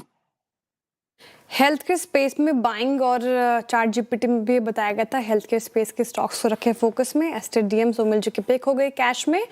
मानस जी कैश में कौन सा स्टॉक आपका? तो देखिए एनएमडीसी पे खरीदारी करने की राय रहेगी। एनएमडीसी करेक्ट हुआ था, 10 डे मूविंग एवरेज पे सपोर्ट लेके वापस रैली देखने को मिल रही है। आई थिंक यहाँ पर 88 पे स्टॉप लॉस लगा के खरीदारी करेंगे। 94 तक के टारगेट पॉसिबल। एनएमडीसी यहाँ पे खरीदारी की राय। और देखिए अच्छी रिकवरी के साथ डीज हाइपर कर रहा है कामकाज, लगभग 0.3% की तेजी के साथ। ओके ठीक है। कविता जी से थोड़ी देर में बात करेंगे और उनका ट्रेड भी लेंगे, लेकिन अब हम बुल वर्सेस बेयर इस सेगमेंट की शुरुआत कर लेते हैं। शुक्रवार है और इसलिए आज नई फिल्में भी रिलीज होंगी और यही वजह है बुल और बेयर में हमने लिया है पीवीआर आइनॉक्स। पीवीआर फोकस में आज शेयर ठीक ठाक परफॉर्मेंस दिखा रहा है। नुपुर को लगता है कि शेयर लंबी रेस का घोड़ा इनफैक्ट अच्छा परफॉर्म कर सकता है। वहीं बेयर साइड पर आशीष फिलहाल नजर आ रहे हैं। तो शुरुआत कौन कर रहा है आज? चलिए मैं ही शुरुआत करूँ क्योंकि फ्राइडे और काफ़ी रिलीजेस यहाँ पे होती हुई नज़र आ रही है। और आज मुझे बोलने की ज़रूरत ही नहीं है। CLSA की रिपोर्ट आई है, बहुत इंटरेस्टिंग सी रिपोर्ट है। 1100 पर स्टॉक ट्रेड कर रहा है। उनके टारगेट प्राइस है 1920। तो आप समझ सकते हैं कि कितना भरोसा है उनको इस स्टॉक पे, कितना बड़ा अपसाइड देखते हैं। और फिलहाल जो धुरंधर का रिलीज हुआ था, चाहे वो पार्ट 1 हो या रिवेंज की बात हो, दोनों में ही अच्छा खासा फुटफॉल देखने मिला था। और एक इंटरेस्टिंग खबर बताती हूँ, धुरंधर का एक कैरेक्टर है, राकेश बेदी साहब ने इसे निभाया भी था और उन्हें बोनस के तौर पर 1 करोड़ रुपए आज मिले भी है। उनकी फीस से डबल है। तो आप समझ सकते हैं कितना क्रेज इस मूवी ने किया और क्या री रेटिंग स्टॉक के लिए हो सकती है। मूवी ने कमाई कर ली, एक्टर्स ने कमाई कर ली, लोगों ने एंजॉय कर लिया, लेकिन पीवीआर के शेयर धारकों का क्या? मैं 1-2 साल की बात नहीं कर रहा हूँ नुपुर, 5 साल में पैसा ही नहीं बनाया स्टॉक ने। इनफैक्ट आप देखें तो 15% की गिरावट यहाँ पर देखने को मिली है। और आपके धुरंधर का जवाब मैं देता हूँ, कितनी बड़ी रिलीजेज आ गई, क्या क्या नहीं हो गया, लेकिन ये पीवीआर का स्टॉक वहीं का वहीं है। और जितनी बड़ी मूवी होती है ना, उतना ये स्टॉक अंडर परफॉर्म करता है। मैं सारा डेटा निकाल कर बैठा हूँ। चाहे पुष्पा ने 1100 करोड़ कमाए थे, पीवीआर का स्टॉक नहीं चला। धुरंधर ने, इसने भी वर्ल्ड वाइड आप देखें तो 3000 करोड़ प्लस का करेक्शन कर लिया। छावा ने 600 करोड़, एनुअल ने करीब 600 करोड़, सैयारा ने 400 करोड़ के आसपास, लेकिन स्टॉक नहीं चला। इनफैक्ट रिलीज के पहले हफ्ते और कम से कम अगले 2 हफ्ते के बाद भी आप देखें तो पीवीआर का स्टॉक इतना बड़ा अंडर परफॉर्मर है, इससे मूवी से तालमेल छोड़ दीजिए। ये नहीं चलता है मूवीज के नाम पर। अरे मूवीज नहीं आएगी तो स्टॉक में कौन देखेगा? मूवीज आने के बाद भी तो चलो फुटफॉल की बात करते हो। कोविड के, पोस्ट कोविड के बाद ये आंकड़े सामने आए हैं, क्योंकि वहाँ पे सेटबैक था, उसके बाद एक अच्छा रिबाउंड देखने को मिला था, फिर वापस एक कंसर्न इस कंपनी के लिए आती हुई नजर आई। लेकिन पिछले क्वार्टर के नंबर देखेंगे ना आशीष, तो आपको समझ में आएगा कि एक रिबाउंड देखने को मिल रहा है, चाहे वो फुटफॉल्स में हो, टिकट की प्राइसेस में हो, F&B रेवेन्यूज में हो, अच्छा खासा रिबाउंड देखने को मिला है। आपने हिस्ट्री बता दी कि इन मूवीज ने कमा के तो दिया, लेकिन PVR में कुछ नहीं हुआ। तो आने वाली पाइपलाइन आपको बता दूं 2025 से बहुत बेटर आपको 2026 की मूवी की पाइपलाइन दिखेगी। दृश्यम देख लीजिए, उसका तीसरा पार्ट आने वाला है, शाहरुख खान की किंग मूवी आने वाली है, और दिवाली तक का तो इंतजार सबको, क्योंकि रणबीर कपूर की रामायण आने वाली है। बराबर है। रामायण के लिए प्राइम फोकस कहां से कहां पहुंच गया। प्राइम फोकस का मार्केट कैप में देख रहा था कि 24,000 करोड़ है। आपको पता है PVR का मार्केट कैप लड़कर कितना हो गया, सिर्फ 10,000 करोड़ का। आप 1-2 क्वार्टर का तर्क दे रही हैं, मैं तो पिछले 5 साल की हिस्ट्री आपके सामने रखता हूं। आप प्राइम फोकस इतनी मूवीज बनाएगा, कहीं तो रिलीज होगी, अरे रिलीज होगी तो देखने तो आप PVR ही जाएंगे, क्योंकि आपके पास दूसरा ऑप्शन ही नहीं है। बिल्कुल जाऊंगा, PVR जाऊंगा, सब PVR में ही जाएंगे। दिक्कत की बात है कि 500 रुपए की टिकट देके 1500 रुपए के पॉपकॉर्न भी आप ही खाएंगे आशीष। एग्जैक्टली। उसके बाद भी आप देखिए FY21 में करीब 750 करोड़ का घाटा है, FY22 में 490 करोड़ का, FY23 336 crore, FY24 33 crore, FY25 281 crore. अरे 5 साल की हिस्ट्री मैंने आपके सामने रख दी। कंपनी ने मुनाफा ही नहीं किया। हम मूवी बेशक एंजॉय करेंगे, PVR में जाकर ही करेंगे, लेकिन स्टॉक क्यों खरीदना है इसका। जब आप PVR जाएंगे तभी फुटफॉल्स बढ़ेंगे और ज्यादा टिकट देंगे और वही एवरेज टिकट प्राइस आपको नजर आएगा। 4% की बढ़त पिछले क्वार्टर में थी। F&B का रेवेन्यू जो मैं बोल रही थी, आप 500 की टिकट लेके 1500 के पॉपकॉर्न खाएंगे, 30% वो कंट्रीब्यूट करता है और उसका मार्जिन डबल है टिकट रेवेन्यू से। दूसरी बात, जो बीच में थोड़े कंसर्न्स आए थे कि एडवर्टाइजिंग को आप कम करिए और वो सब, उसके जैसे रेवेन्यू ड्रॉप हुआ था, लेकिन अब वो एडवर्टाइजिंग भी फिर से बढ़ती हुई नजर आ रही है, क्योंकि मूवी की पाइपलाइन काफी स्ट्रांग है। तो एडवर्टाइजिंग पाइपलाइन का हम क्या करेंगे, मैं फिर से बता रहा हूँ। देखिए नेटफ्लिक्स पर आप मूवी देख लीजिए, कोई दिक्कत नहीं है। आप इसकी बैलेंस शीट तो देखिए, आप CA मुझसे बेहतर समझती हैं। इसका डेट कितना निकल कर आ रहा है, तकरीबन 857 करोड़ का, प्लस डबल था 1 साल पहले, कंपनी ने कम कर दिया और वही एक पॉजिटिव 860 करोड़ फिर भी बहुत ज्यादा सब्सटैंशियल है इस साइज और स्केल के लिए। 860 करोड़ का डेट, और वहां पर आपको फ्यूचर की चिंता है कि कैसे ग्रोथ यहां पर रहेगी। मैं तो एक डेटा 4 बार देख चुका हूं, चौंक गया। FY21 में 10% के आसपास की टोटल ऑक्यूपेंसी आती थी। आपको पता है पिछले कई सालों से कितनी ऑक्यूपेंसी आ रही है? पिछले 3 सालों में 23 से 25% के आसपास की ऑक्यूपेंसी है। इतनी कम ऑक्यूपेंसी, हार्डली कुछ नाम आपने मूवीज के लिए गिनाए हैं। अच्छा, ये मूवीज हिट भी हो जाती है तभी भी स्टॉक नहीं चलता है, फिर चलेगा कैसे ये स्टॉक? CLSA के तो भरोसा है आशीष, 1900 रुपए के बड़े लक्ष्य और चलेगा। आप थोड़ा पेशेंस रखिए, क्योंकि आपको मौका दिया है। 10,000 करोड़ की मार्केट कैप है, 1900 होता है स्टॉक तो डबल हो जाएगा मार्केट कैप, क्योंकि 1000 रुपए का स्टॉक 2000 रुपए हो रहा है, तो 10,000 का मार्केट कैप 20,000 हो जाएगा। और सिंपल सी बात है, क्योंकि इंडिया में ना प्रॉब्लम क्या है, मूवी सिर्फ मूवी इंजॉय करना नहीं होता थिएटर में जाके, एक फैमिली आउटिंग होती है। इसलिए लोग 500 की टिकट देके 1500 के पॉपकॉर्न लेते हैं और वही कंपनी के बुक्स में नजर आता है। मैं ना आपसे सहमत हूँ ना CLSA से, क्योंकि अब चीजें बहुत ज्यादा बदल चुकी हैं। लोगों को ट्रैफिक नहीं झेलना है, आधे घंटे पहले जाके एडवर्टाइजमेंट नहीं देखने हैं। अब लोग इंतजार कर लेते हैं। कुछ लोग मेरे जैसे भी होते हैं जो सेकंड पार्ट धुरंधर का इंतजार कर रहे हैं कि कब नेटफ्लिक्स पर आएगी तब देखेंगे। तो OTT के चरण को मत भूलिए आप, बड़ा थ्रेट है इनके बिजनेस मॉडल पर, और शायद इसी के चलते देखें तो स्टॉक बहुत ज्यादा अंडर परफॉर्म कर रहा है। लेकिन जेनजीज इंतजार नहीं करते, फोमो में कोई नहीं रहना चाहता आशीष आजकल, इसलिए सब धुरंधर थिएटर में जाके ही देखते हैं। बिल्कुल। अच्छा, एक तो सजेशन है आशीष कि आप धुरंधर 2 जो है ना वो हॉल में देखिएगा। उस मूवी को देखने का मजा हॉल में है ना, पहली बात तो ये। दूसरी बात, आपने एक बात बिल्कुल सही कही कि पिछले 3 वर्षों में एवरेज ऑक्यूपेंसी जो है वो लगभग 23 से 25% रही है। एक ये जो एंटरटेनमेंट ना होता है ना, एक हमारा एक तरीके से कल्चर था, है ना, हम लोग जाते थे वीकेंड में मूवी देखने, शायद वो मिस हो गया। अब मेरे ख्याल से हार्डली आपके दिमाग में थॉट आता है ना कि चलो मूवी देखने चलते हैं, हार्डली ब्लॉकबस्टर कोई बहुत अच्छी मूवी हुई तो धुरंधर आ गई तो चले गए, वरना आपके जहन में आता भी नहीं कि चलिए वीकेंड पे कोई मूवी लेके चले जाए, ऐसा आता नहीं। एक और बात, दैट पॉपकॉर्न चार्जेस, बिल्कुल सही कहा। आज भी लग रहा है नुपुर सोच रही होंगी यार गलत स्टॉक ले लिया आज। कल आशीष सोच रहे थे हैवेल्स गलत स्टॉक ले लिया, आज नुपुर सोच रहे थे गलत स्टॉक ले लिया। और आज एक्चुअली मैंने आशीष को मौका दे दिया। हाँ, एक चीज बस है जो PVR के हक में जाती है। ऐसे व्यूअर मैं कह रहा हूँ श्रेया, अब थोड़ा सा ना हम भी OTT से टायर्ड हो रहे हैं। आप मानोगी कि नहीं मानोगी बात? बहुत सारे ऑप्शंस होते हैं ना, सर्च करते रहो, सर्च करते रहो, कुछ मिल ही नहीं रहा। That's the only thing which is, I mean, falling in the favor of PVR. Otherwise, PVR mill thumbs down आज। मैं आज आशीष के साथ हूँ। इनफैक्ट सर पहले तो ऐसा था कि जी पे सूर्यवंशी चल रही है तो वही मूवी देखते रहो खाते रहो, अब तो सिर्फ स्क्रॉलिंग में टाइम निकल जाता है। हाँ, स्क्रॉलिंग में टाइम मिल जाता है। आज OTT पे मैं स्ट्रगल कर रहा हूँ, और एक OTT पे और बुरी बीमारी हो गई है। आप कोई सीरीज बनाइए, आप उसको ऐसे मोड पे छोड़ देते हैं कि आपको लगता है कि आपके साथ कोई दगाबाजी हो गई है ना? और फिर पार्ट 1 भूल जाते हैं आप जब तक पार्ट 2 आता है। बहुत सारी ऐसी हैं, ऐसी सीरीज बहुत सारी होंगी जो आपको याद भी नहीं होंगी कि यार हमने किस नोट पे छोड़ी थी, तो वो दिक्कत है। क्यों नुपुर? बिल्कुल सही बात है, ये तो पूरे 2-3 साल वेट करना पड़ता है फिर।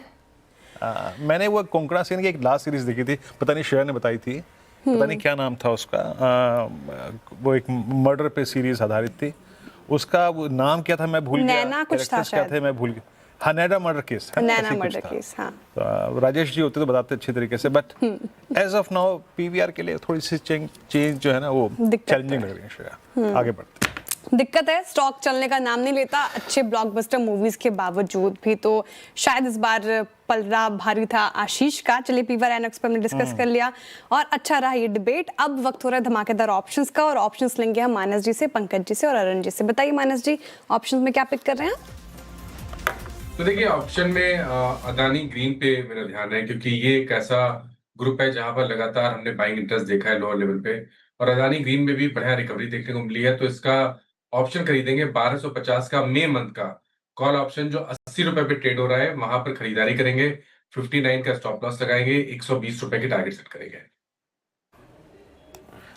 ओके, अदानी ग्रीन आपका ऑप्शन ट्रेड है। अगला ट्रेड पिक करते हैं, और अदानी ग्रीन का करीब 80 रुपए का कॉल है।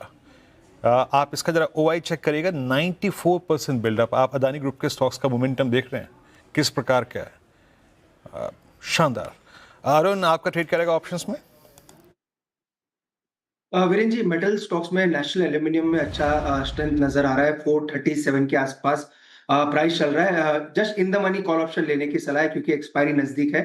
435 का कॉल आप लेके चल सकते हैं, 7 रुपए 20 पैसे के आसपास चल रहा है। स्टॉप लॉस 5.8 का लगा के चलें, और 10 रुपए तक के टारगेट इसमें देखने को मिल सकते हैं। को गए अरुण जी की पिक। पंकज जी, ऑप्शंस में कौन सा स्टॉक? शाह मैम, इन्फोसिस के मई के 1160 के पुट के ऊपर नजरें हैं, 47 के आसपास फिलहाल ये ट्रेड कर रहा है। पूरा स्पेस एक निगेटिव टेरिटरी में चल रहा है, इवन इन्फोसिस सबसे ज्यादा वल्नरेबल रहा है। मुझे लगता है कि यहाँ से गिरावट के मौके और देखने मिल सकते हैं, तो एक छोटा स्टॉप लॉस 41 का यहाँ पर मेंटेन करें। ऊपरी लेवल पर मुझे लगता है कि 57 तक के टारगेट्स इंटरडे में देखे जा सकते हैं। ओके, धमाकेदार ऑप्शंस में हमने 3 पिक ले लिए हैं, और अब हम 4 का चौका भी डिस्कस कर लेते हैं। 4 का चौका हम लेंगे सस्ता ऑप्शन पंकज जी से, FNO सुपरस्टार के लिए हम जाएंगे सोमिल जी के पास, चार्ट का चमत्कार कविता जी, और मिड कैप फंडा स्नेहा जी से लेंगे। तो शुरुआत कीजिए पंकज जी आपसे ही, सस्ता ऑप्शन आपका जी। अदानी एनर्जी सॉल्यूशंस के 1400 के कॉल के ऊपर मई के कॉन्ट्रैक्ट में लेने की सलाह रहेगी। 95-96 के आसपास चल रहा है। मुझे लगता है कि ये काउंटर काफी स्ट्रांगली एंटिसिपेटेड हो चुका है यहाँ पे, तो खरीदारी की सलाह रहेगी। स्टॉप लॉस जो इसको मेंटेन करना होगा 85 का मेंटेन करके चलिए। ऊपरी लेवल पर 120 रुपए के तक के टारगेट्स देखने मिल सकते हैं। ओके, सोमिल, आपका ट्रेड? मेरा ट्रेड होगा KPIT टेक पर ऑन द सेल साइड। मुझे लगता है यहाँ पर जो गिरावट अभी आई है, 40 डेली मूविंग एवरेज पे रेजिस्टेंस लेके लो टॉप लो बॉटम फॉर्मेशन शुरू हुआ है, 10 डेली मूविंग एवरेज के नीचे आया है, अभी इस समय 20 डेली मूविंग एवरेज के आसपास चल रहा है, और मुझे लगता है ये और भी शार्प करेक्शन हमें देखने मिलेंगे। स्टॉप लॉस रहेगा 736 पर, और नीचे में टारगेट्स होंगे 640। ओके, FNO सुपरस्टार में आया KPIT टेक, यहाँ पे बिकवाली की राय। चार्ट का चमत्कार कविता जी आपका? तो श्रेया बाय साइड होगा, that is Tata power. Tata power अपने 10 EMA से एक दोबारा सपोर्ट लेते हुए दिख रहा है। 400 फॉर इंट्राडे पर्सपेक्टिव मुझे लगता है 436 440 के प्राइस मूव बनते हुए दिखने चाहिए। स्टॉप लॉस मेंटेन करें 428 का। कविता जी का ट्रेड हुआ ये। अब चलते हैं स्नेहा जी के पास आज के मिड कैप फंडा के लिए। स्नेहा, क्या पिक कर रही हैं आप? मैं मिड कैप फंडा में ग्रो को पिक कर रही हूँ। तो जो एवरेज डेली टर्नओवर है कैश मार्केट में, रिसेंटली अपने न्यूज़ देखे हैं कि 21 मंथ हाई को टच की है for the month of April. And in fact अगर BSE NSE दोनों एक्सचेंज को मिला के देखते हैं तो जो कंबाइंड एवरेज डेली टर्नओवर है वो हाईएस्ट है सिंस जुलाई 2024। तो ये सब ब्रोकिंग हाउसेस के लिए पॉजिटिव है एंड दस ग्रो भी बेनिफिट करेगा। इनफैक्ट इनकी जो Q4 के नतीजे आए हैं काफ़ी स्ट्रॉन्ग थे, 122% अर्निंग्स ग्रोथ हमने देखा और ऑर्डर रन रेट भी सिक्वेंशली काफ़ी अच्छा पिकअप किया है और यही रन रेट FY27 में मेंटेन रहना चाहिए और ये मार्केट शेयर और फर्दर गेन कर सकते हैं। इनफैक्ट इनके जो न्यू सेगमेंट्स है जैसे कि वेल्थ मैनेजमेंट, MTF सेगमेंट, यहाँ से और फर्दर सपोर्ट मिलेगा ओवरऑल प्रॉफिटेबिलिटी को। तो ग्रो को रडार पे रख सकते हैं from long term point of view with target price of 235। ठीक है, मिड कैप फंडा में ग्रो हो गई। स्नेहा जी के पिक फटाफट से एक रिकैप चौका चौका का आपके लेकर आएंगे स्क्रीन पर। हमने शुरुआत की सस्ता ऑप्शन के साथ, पंकज जी ने सुझाया अदानी एनर्जी सोल्यूशन, रिजल्ट भी ठीक ठाक लगे हैं। इनफैक्ट टारगेट 120, स्टॉप लॉस 85, आपको 1400 का कॉल लेना है आपको। FNO सुपरस्टार, KPIT टेक, बिकवाली की राइट 640 के नीचे की टारगेट है, 736 का स्टॉप लॉस। चार्ट का चमत्कार कविता जी ने सुझाया। टाटा पार खरीदारी की राइट 438 का टारगेट है, 428 का स्टॉप लॉस लगाना है। साथ ही मिड कैप फंडा में ग्रो पसंद आ रहा है, इस पूरे स्पेस में अच्छी खासी परफॉर्मेंस। 235 के टारगेट के लिए खरीदारी की राय स्नेहा जी की तरफ से सुझाया गया है मिड कैप फंडा में। चलिए अब बात नतीजों की भी कर लेते हैं जो इस वीकेंड और सोमवार को आएंगे। कल एक्सिस बैंक, RBL बैंक और IDFC फर्स्ट बैंक के नतीजे आएंगे। वहीं सोमवार को कोल इंडिया और अल्ट्राटेक के नतीजे आएंगे। साथ ही AU bank, NAM India, Phoenix, SBI card, supreme industries और VBL के भी रिजल्ट्स का रहेगा इंतजार। नतीजों का अनुमान बताने के लिए नुपुर और आशीष मौजूद हैं। नुपुर, पहले आपके पास आना चाहूंगे, एक्सिस के नतीजे कैसे रह सकते हैं ये बताएं। बिल्कुल, एक्सिस बैंक के नतीजों पर नजर रहने वाली। हालांकि डिपॉजिट और एडवांसेस की ग्रोथ ऑलरेडी Q4 के अपडेट में आ चुकी थी, लेकिन NII देखें तो 6% की ग्रोथ यहां पर देखने को मिल सकती है। YOY आधार पर करीबन 14,670 करोड़ के आसपास आपको नेट इंटरेस्ट इनकम आते हुए नजर आ सकती है। प्री प्रोविजनिंग ऑपरेटिंग प्रॉफिट की भी बात करें तो 6% की ग्रोथ यहाँ पर भी लेके चल रहे, 11,400 करोड़ के आसपास ये भी आंकड़ा आते हुए नजर आ सकता है। हालांकि हल्का दबाव मुनाफे पर दिखेगा, 3% की कमजोरी का अनुमान यहाँ पर फिलहाल नजर आ रहा है। नेट इंटरेस्ट मार्जिन की बात करें तो हो सकता है थोड़ा दबाव यहाँ पर भी देखने को मिले। क्वार्टर ऑन क्वार्टर आधार पर देखें तो 10 बेसिस पॉइंट से गिर के 3.4% के आसपास आते हुए दिख सकते हैं। क्रॉस एडवांसेस में करीबन 6% की बढ़त देखने को मिली थी Q4 के अपडेट में। डिपॉजिट्स की भी बात करें तो 6% की ग्रोथ यहाँ पर भी आती हुई दिखी थी। YOY आधार पर दोनों ही एडवांसेस और डिपॉजिट्स में डबल डिजिट की ग्रोथ हमने देखी थी। एसेट क्वालिटी पर नजर बनी रहेगी। ग्रॉस NPA, नेट NPA की बात करें तो फ्लैट यहाँ पर रह सकता है। ग्रॉस NPA 1.4%, नेट NPA 0.4% के आसपास देखने को मिल सकते हैं। काशा रेशो यहाँ पे फोकस करना है, 14% YOY आधार पर यहाँ पर देखने को मिल सकता है। स्लिपेजेस का आंकड़ा इंपॉर्टेंट रहेगा, हो सकता है इस बार घिर कर आते हुए नजर आए। एग्री स्लिपेजेस जो है वो एक्सपेक्टेशन है कि वो इस क्वार्टर में नहीं रहेंगे, जिसकी वजह से स्लिपेजेस जो है वो कम होकर आपको नजर आएंगे। दूसरी तरफ क्रेडिट ग्रोथ करीबन 15% की देखने को मिल सकती है YOY आधार पर। नेट इंटरेस्ट मार्जिन यहाँ पे कॉन्ट्रैक्शन रहेगा YOY और क्वार्टर ऑन क्वार्टर दोनों ही आधार पर, क्योंकि रेपो प्राइसिंग का इंपैक्ट देखने को मिलेगा और COF का भी रिडक्शन जो हुआ है, लोअर इंटरेस्ट रिवर्सल, उसका भी एक इंपैक्ट रहेगा। नजर रखनी है लोन ग्रोथ के आउटलुक पे, NIM के प्रोग्रेशन पे और साथ ही साथ रिटर्न ऑन इक्विटी पे कोई भी गाइडेंस आती है तो उस पर नजर रहेगी। तो 6% की नेट इंटरेस्ट इनकम का ग्रोथ लेके चल रहे, मार्जिन में हल्का दबाव देखने को मिल सकता है। ओके, ये थे एक्सिस बैंक की एक्सपेक्टेशन। नुपुर, शुक्रिया आपका। अब आशीष के पास चलते हैं। कोल इंडिया और अल्ट्राटेक सीमेंट इस दौर की दो वैसी स्किप जो कि फिर भी स्टेबल रही हैं, स्ट्रांग रही हैं। आशीष का एक्सपेक्टेशन है। देखिए, कोल इंडिया के नतीजे आप देखें तो पिछले साल के मुकाबले स्टेडी हैं, कोई खास बड़ी ग्रोथ यहाँ पर नजर नहीं आएगी, लेकिन सीक्वेंशियल तौर पर इनके जो इंटरनल्स हैं ये थोड़े से कंपैरेटिवली स्ट्रांग नजर आएंगे। लेकिन क्योंकि कोल का बिजनेस है, सीजनैलिटी इसमें होती है, जिसको साल दर साल देखेगा। पिछले साल के मुकाबले रेवेन्यू इसमें तकरीबन आपको 3% की बढ़त देखने को मिलेगी।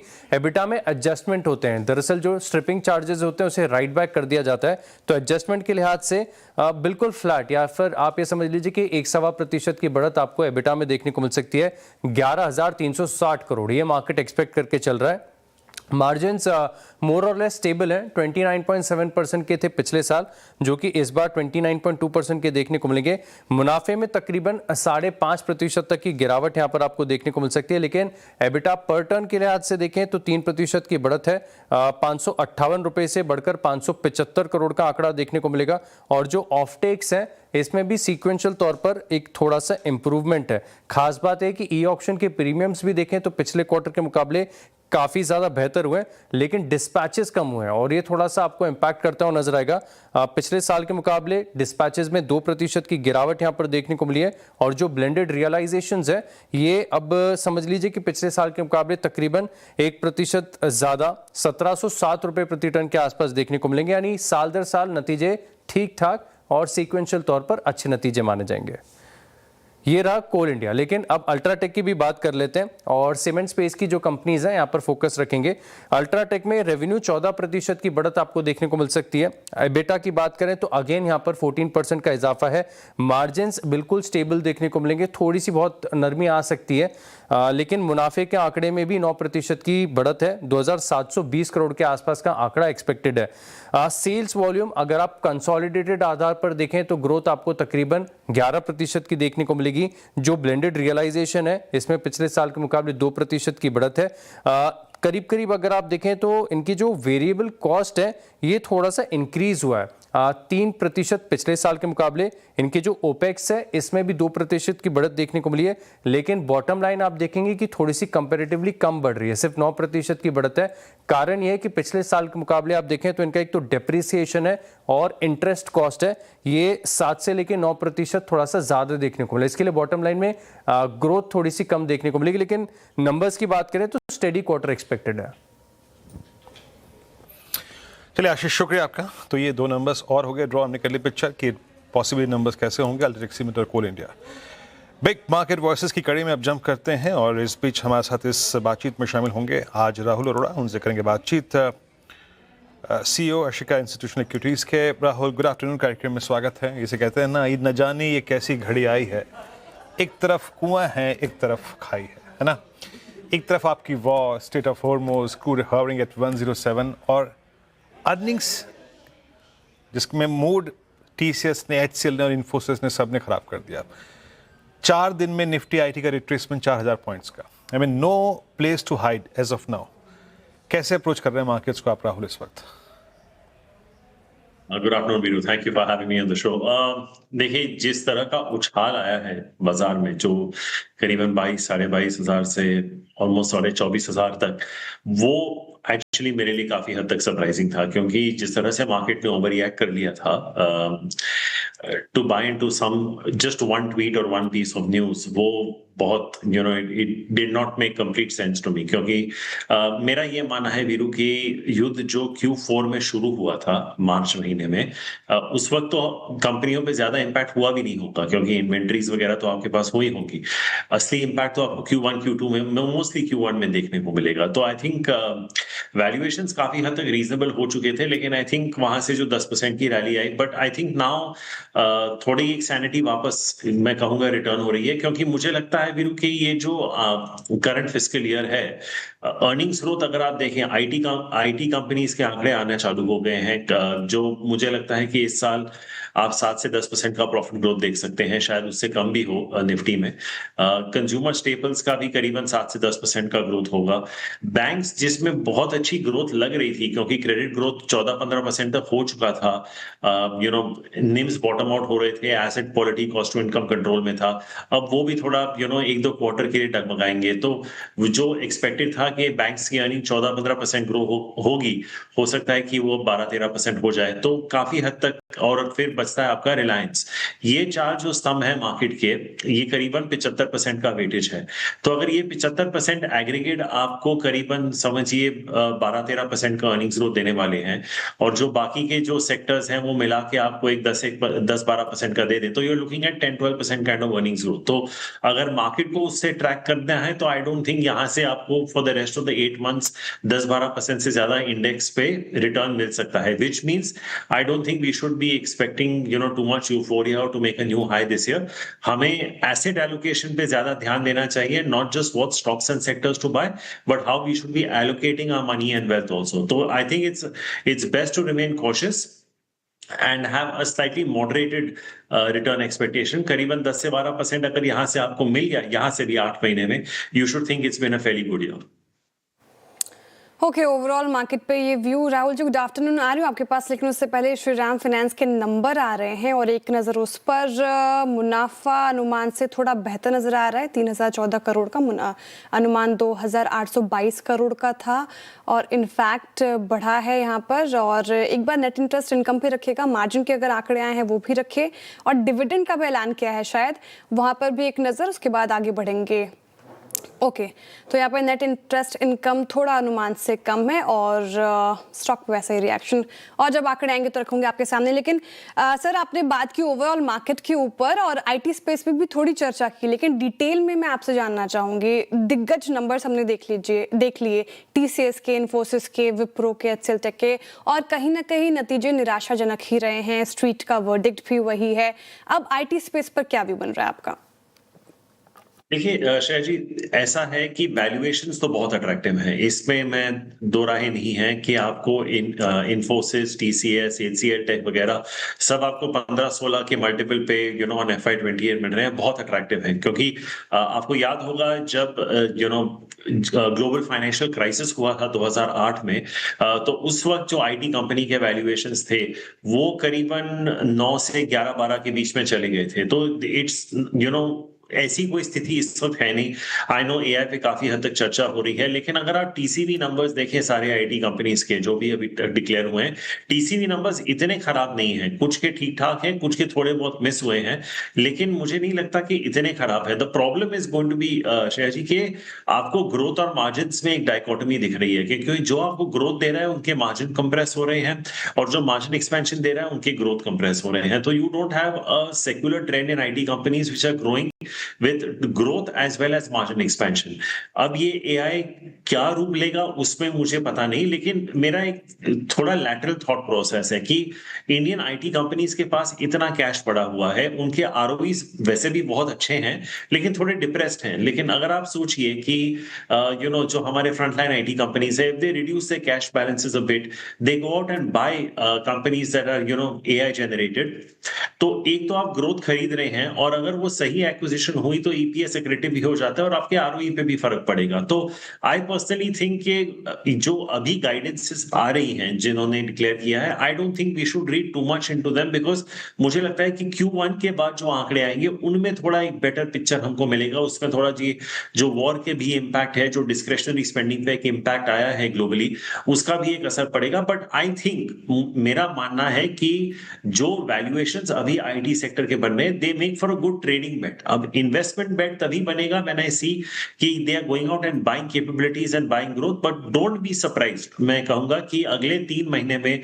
अगर आपको यहां से आईटी कंपनीज में 15-20% के रिटर्न्स मिल जाएं, don't be surprised, because valuations ऐसे स्तर पे आ गए हैं कि एक अच्छा ट्रेडिंग बेट बन रहा है। लेकिन अगर आप इन्वेस्टमेंट के तौर पे बात करें Shreya ji, I still think के मिड कैप में ज्यादा ग्रोथ आएगी। So names like Coforge, Persistent etcetera, I still think के वो 20-25% से ग्रो करेंगे, और इसीलिए आप देख रहे हैं कि उनके वैल्यूएशंस अभी भी 25-30 टाइम्स के बीच में 1 ईयर फॉरवर्ड चल रहे हैं, which is nearly 75-100% higher than what the larger companies are trading at. So growth आपको ज्यादा मिड कैप कंपनीज में मिलेगी, उसलिए वैल्यूएशन ज्यादा है। But like I said, I think these are valuations that are looking interesting from a trading perspective. अच्छा राहुल, मैं 2 themes के अंतर्गत आपके जो टॉप कॉल्स हैं या कन्विक्शन आइडियाज में जानना चाहूँगा। एक तो अब देखिए, आपका जब अगली बार नंबर्स आएंगे तो शायद हर कंपनी का जो इनपुट कॉस्ट है, कॉस्ट कंपोनेंट है, वो आपको इन्फ्लेटेड नजर आएगा बिकॉज ऑफ एनर्जी प्राइसेस। आप अगले क्वार्टर के पर्सपेक्टिव से क्या बाय करना चाहेंगे? अगर मैं पीछे मुड़ के देखूँ थोड़ा सा, तो पीएसयू बैंक्स बहुत स्ट्रांग थे। अब यहाँ से आगे की रेट साइकिल क्या होगा वो देखा जाएगा, लेकिन पीएसयू बैंक्स एक।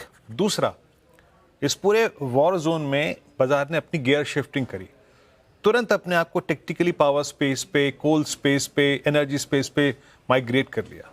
इस एनर्जी स्पेस में और पीएसयू बैंक्स में आपके सबसे दो प्रेफर्ड पिक्स क्या रहेंगे? देखिए वीरू, आप तो मालूम है कि मैं पीएसयू बैंक्स में आपके साथ काफी सालों से चर्चा करते आया हूं कि SBI has been one of my best bets. The stock over a period of time has done extremely well.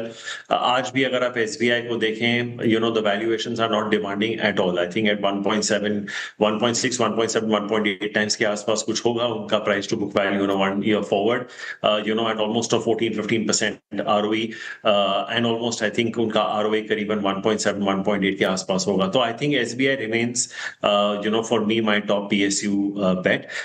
उसके अलावा I think, Viru, the bets are the valuations in private sector banks are looking fairly interesting, क्योंकि जैसे मैंने अभी थोड़ी देर पहले जिक्र किया, जो कुछ साल पहले क्रेडिट ग्रोथ जो 10-11% पे हो गया था, एक फियर थी कि ये क्रेडिट ग्रोथ 8-9% पे ना आ जाए। वहां से अगर आप शेड्यूल कमर्शियल बैंक्स के नॉन फूड क्रेडिट ग्रोथ को देखें तो बहुत स्ट्रॉन्ग नजर आ रहे हैं। तो अगर आप देखें कि एक्सिस बैंक हो गया, HDFC बैंक हो गया, ICICI बैंक हो गया, ये सारे प्राइस टू बुक पे 1.7 1.8 से लेके 2.3 के बीच में चल रहे हैं, and all of these would have ROAs of between 1.8 to 2 and ROEs of anywhere between 14 to 16%। तो आई थिंक अगर मुझे बैंक्स खरीदना ही है तो I would only stick with State Bank of India right now, and some of the private sector banks like ICICI, Axis are certainly looking interesting. जहां पे आपने एनर्जी की बात की वीरू, आई थिंक ऑब्वियसली एक इम्पैक्ट इस क्वार्टर की वजह से आने वाला है, लेकिन मुझे कभी कभी लगता है कि अगर आप oil and gas sector as a whole देखें, तो अगर आप HP BP IOC देखें तो इनके फ्री कैश फ्लो यील्ड और डिविडेंड यील्ड जो है ये करीबन आई थिंक उनका डिविडेंड यील्ड करीबन 3.5-4% होगा, free cash flow yield I think 7.5-8% होगा। इनकी पी इनके free cash flow dividend yield से कम होती है। तो I think that these are interesting names to be buying into from a case to case basis.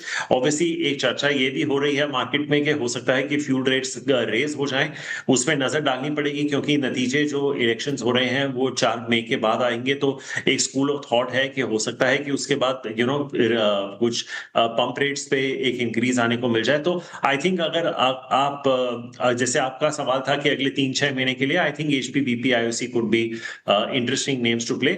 लेकिन beyond that I think the more value that I find is more out of energy in capital goods and defense names. I think वो ज्यादा interesting लग रहे हैं मुझे। तो I think for your specific question, SBI and PSUs and something like an Axis and ICICI and private sector and maybe OMCs could be an interesting bet for the next 3 to 6 months.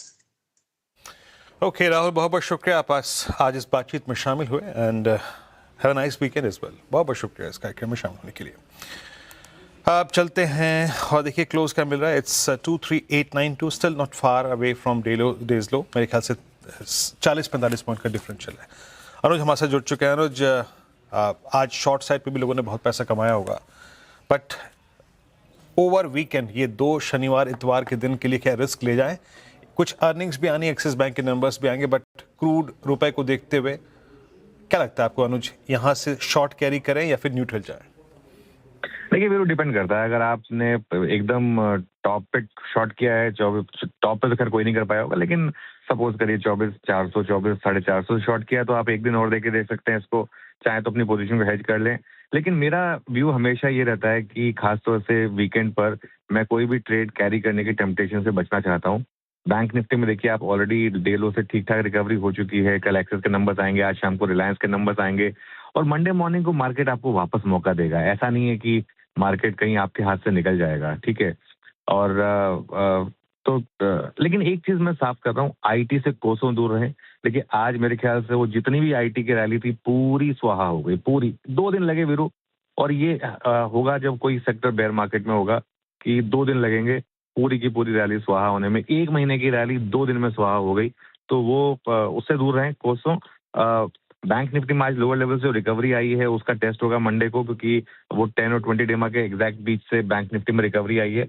तो वो थोड़ा सा Nifty ने भी एक बार 10 डेमा पे support दिया था, बैंक निफ्टी ने भी लिया है 10-20 के बीच में। लेकिन मंडे को क्लियर हो जाएगा कि मार्केट का टेक्सचर क्या पूरी तरीके से बिगड़ चुका है। लेकिन ये वापस जिस तरीके की सेलिंग आ रही है, अगर क्रूड इस तरीके से बना रहा तो एक रिस्क रहेगा यहाँ से वापस और शायद 300-400 पॉइंट नीचे आने का। बहुत ज्यादा मैं बाजार पे कोई ये नेगेटिव नहीं हो कि वापस पुराने लोस टेस्ट होंगे, लेकिन प्राइस एक्शन मार्केट का मैसेज क्लियरली यही है कि अभी थोड़ा सा इस समय पैसा जो है वो सेल रैली पे बढ़ रहा है।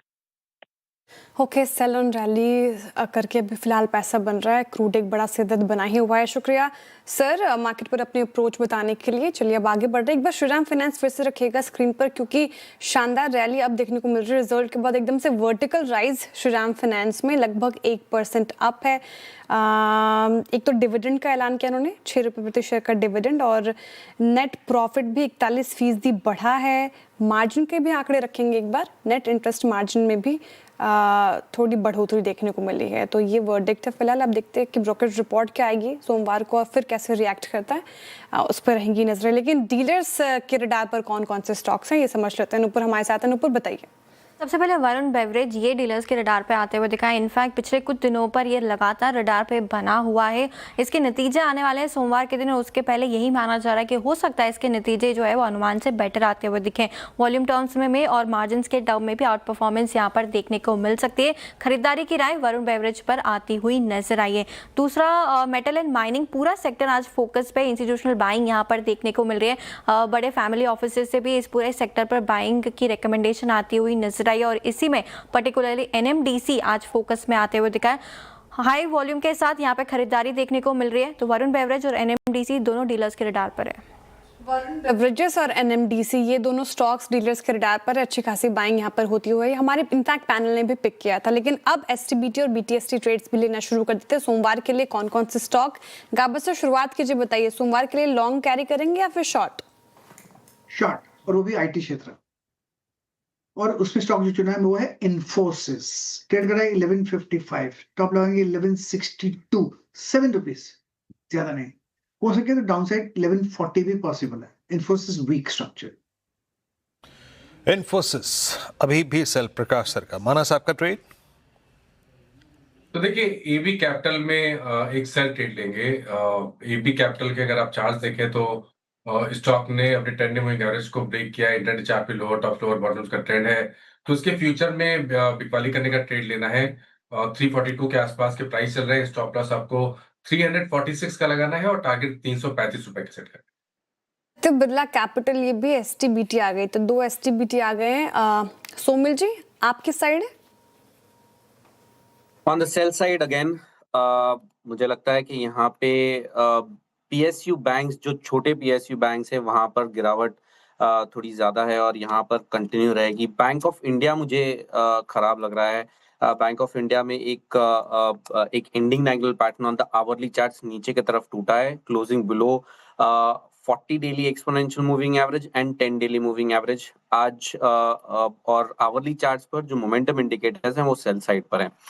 मुझे लगता है यहाँ पे आप टारगेट रखेंगे 136 का नीचे की तरफ, और ऊपर में स्टॉप लॉस रहेगा 152।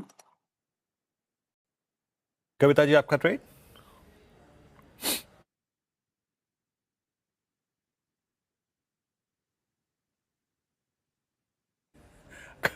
कविता जी।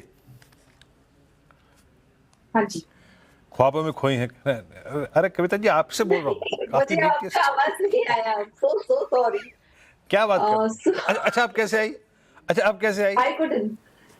जब आप कविता जी दोबारा बोले ना तब I could hurt। मुझे नहीं पता, आप उससे पहले बोले अच्छा, पहला कविता आपको नहीं बोला था मैंने? पहला कविता भी आप ही को बोला था मैंने, है ना? वो मैंने नहीं सुना ना।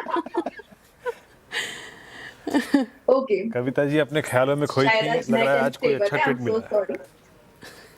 नहीं बिल्कुल। Okay, anyway go ahead please. हाँ यस, तो इंडिगो मैं लिटिल प्री आउट कर रही हूँ। कंडीशनली मुझे लगता है 4500 के नीचे करना चाहिए, but high risk takers can go short from here. 4560 के स्टॉप लॉस के साथ इसे अप्रोच करें। 4470 4440 के प्राइस मूव बनते हुए दिखनी चाहिए। इंटरग्लोब एविएशन कविता जी की कंडीशनल एसटीबीटी हो गई। अरुण जी बताइए आप एसटीबीटी। जी मैम, अगेन मुझे लग रहा है मेटल्स एंड माइनिंग ये स्टॉक्स में काफी अच्छा मोमेंटम है, तो बीटीएसटी में हिंडाल्को को लेके जाना चाहिए। 1048 के आसपास चल रहा है। 1039 का एक स्टॉप लॉस लगाएं। 1071 तक के टारगेट्स हिंडाल्को में देखने को मिल सकते हैं, तो Hindalco as a BTST trade इसको लेके चल सकते हैं। Okay, Hindalco as a BTST trade आप कैरी कर सकते हैं। और पंकज जी आपका ट्रेड। वीरेंद्र जी, ये एसटीबीटी वाला ट्रेड रहेगा। टेक महिंद्रा के फ्यूचर्स में बिकवाली की सलाह रहेगी। काफी strong price damage since morning हम लोग इसमें विटनेस कर रहे हैं। मुझे लगता है कि ये और भी ज्यादा परसिस्ट हो सकता है। 1362-63 की रेंज में इसमें बिकने की सलाह रहेगी। 1372 रुपए का एक छोटा स्टॉप लॉस यहाँ पर मेंटेन करना है। 1340 रुपए तक के टारगेट्स यहाँ पर देखने मिल सकते हैं। डिस्क्लेमर के तौर पर ये ट्रेड मैंने अपने क्लाइंट लोगों के साथ में शेयर किया हुआ है sir. Okay, Tech Mahindra STBT ये पंकज जी की पिक हो गई। अब आगे बढ़ते हैं और यूटीआई एएमसी रखिएगा एक बार स्क्रीन पर। 11-11.5% का डेंट, तगड़ा डेंट, और वही क्लोज हो रहा है आज ये पर्टिकुलर काउंटर। नतीजे आए, बाजार को पसंद नहीं आए, लेकिन ऐसा क्या आ गया नतीजों में जो इस कदर पिटाई हुई है स्टॉक की, ये समझ लेते हैं आशीष से। आशीष बताएं। देखिए, बड़ी गिरावट है। 10% के लोअर सर्किट को भी ब्रीच कर दिया। अब 11% के करीब की गिरावट यहां पर आपको देखने को मिल रही है। नतीजों में आप देखें तो अनुमान से काफ़ी कमज़ोर प्रदर्शन आपको देखने को मिला। एक तो एबिटा है, ये अनुमान से कम है। बाकी के अगर आप कॉस्ट एलिवेशन देखें तो ये काफ़ी ज़्यादा देखने को मिला। एमटीएम लॉसेस भी देखें तो ये थोड़े से ज़्यादा हैं। लेकिन quarterly average asset under management, इसे आप देखें तो सीक्वेंशियल तौर पर यहाँ पर आपको 1.4% की गिरावट देखने को मिली। 3.88 ट्रिलियन के आसपास, यानी 3.88 लाख करोड़ के आसपास है। लेकिन पिछले साल के मुकाबले 14% ज़्यादा। सीक्वेंशियल तौर पर देखें तो गिरावट यहाँ पर नजर आई है। जो ओवरऑल मार्केट शेयर है ये 4.86% से घटकर 4.76% हो गया सीक्वेंशियल तौर पर। और बाकी के अगर आप इक्विटी फ्लोज की भी बात करें तो जो पीयर्स हैं इसके मुकाबले कम यहाँ पर देखने को मिले। लेकिन सिर्फ इतनी चिंता नहीं है। चिंता की बात यह है कि कॉस्ट इस बार काफ़ी एलिवेटेड रहा है और माना जा रहा है कि आगे भी एलिवेशन यहाँ पर देखने को मिलेगा। कारण क्या है कि ओपेक्स जो इनका ऑपरेटिंग एक्सपेंस है ये 15 से 18% पिछले साल के मुकाबले ज़्यादा देखने को मिला, क्योंकि नेटवर्क विस्तार के ऊपर खर्च किया है, टेक्नोलॉजिकल अपग्रेडेशन पर खर्च किया है। तो इसके चलते जाहिर सी बात है कि ओपेक्स में बढ़त यहाँ पर आपको देखने को मिलेगी। लेकिन मैनेजमेंट ये कह रहा है कि स्टैंडअलोन आधार पर देखें तो 7 से 8% के करीब का जो कॉस्ट की ग्रोथ है वो देखने को मिलेगी और कंसोलिडेटेड बेसिस पर ऑलमोस्ट 10%, यानी आगे जाकर भी मार्जिन प्रेशर देखने को मिल सकता है। और ये मार्केट का बहुत बड़ा कंसर्न है कि ग्रोथ धीमी होगी लेकिन साथ में जो मार्जिन का प्रेशर है ये बड़ा सिग्निफिकेंट देखने को मिलेगा। अब मुनाफे में डेंट इसके लिए भी लग गया क्योंकि एमटीएम लॉसेस तकरीबन 150 करोड़ के देखने को मिले थे, जो कि पिछले क्वार्टर और पिछले साल में एमटीएम मुनाफा था। तो इस बार एमटीएम लॉस हुआ 150 करोड़ का, तो इसके भी एडजस्टमेंट है। अब वैल्यूएशन के लिहाज से देखें तो स्टॉक कोई सस्ता तो है नहीं। FY27 18 टाइम्स पर है, FY28 पर देखें तो 15 टाइम्स पर ये ट्रेड कर रहा है। प्राइस टू बुक FY28 की भी देखें तो 2.6 टाइम्स का है। मार्केट कैप टू AUM के लिहाज से देखें तो 3 टाइम्स के आसपास आता है। तो वैल्यूएशन महंगी है, ग्रोथ को लेकर कंसर्न्स है और मार्जिन पर दबाव, स्टॉक में बड़ी गिरावट। जी हाँ, यूटीआई एएमसी लगभग 11% नीचे आज का एक्शन ऑफ द डे। आशीष बहुत बहुत शुक्रिया आपका। अब एक काम करते हैं, आपको ब्रेथ दिखाते हैं वर्सेस डे लो। अगर आप कंपेयर करें तो निफ्टी लो रहा था करीब करीब 23,813 का, और मैं आपको 2:14 पे एक बात कही थी कि प्लीज़ कवर योर शॉर्ट। अगर आपने सुबह शॉर्ट किया है, शॉर्ट को कवर करना भी एक कला होती है। एक बड़ा स्विंग मिल चुका था, बट लेट्स देखते हैं कि इस बार डेरिवेटिव की ब्रेथ क्या रहेगी। देखिए, ब्रेथ कमजोरी रहेगी ये तो आपको मालूम है, लेकिन कितनी, याद रखिएगा। अब हम एक्सपायरी की तरफ बढ़ रहे हैं। 105 में लॉन्ग अनवाइंडिंग, देखिए इसको देखने का तरीका दूसरा होता है। Since we are close to expiry, तो 105 लॉन्ग अनवाइंडिंग, ऐसे भी यूजुअली अगर आप देखें लॉन्ग अनवाइंडिंग होती है closer to expiry, but long 21 मात्र, शॉर्ट 54 में। अभी भी इस प्राइस पे शॉर्टिंग जिन स्क्रिप्ट्स में हुई है वो 54 है और शॉर्ट कवरिंग करीब 37 में। स्लाइड 1 पे आइए, यानी लॉन्ग किन किन स्लाइड्स में यानी किन किन स्टॉक्स में आज लॉन्ग क्रिएट हुआ। इस क्रम में सबसे ऊपर अगर आप देखें तो आपको नजर आएगा डिफेंस से कुछ स्क्रिप्ट्स है क्या, नो, अदानी एनर्जी सॉल्यूशन है ना, शानदार मूव हुआ। आरबीएल बैंक, एनएमडीसी, चोला, कमिंस तो खैर जनाब इस दौर का सबसे बेहतरीन प्राइस परफॉर्मेंस देने वाला स्टॉक है। लॉन्ग क्रिएट हुई यहाँ पे। कोचिन शिपयार्ड में शॉर्ट कवरिंग थी, बाकी हुडको, PNB housing second consecutive session जहाँ पे स्ट्रेंथ रही।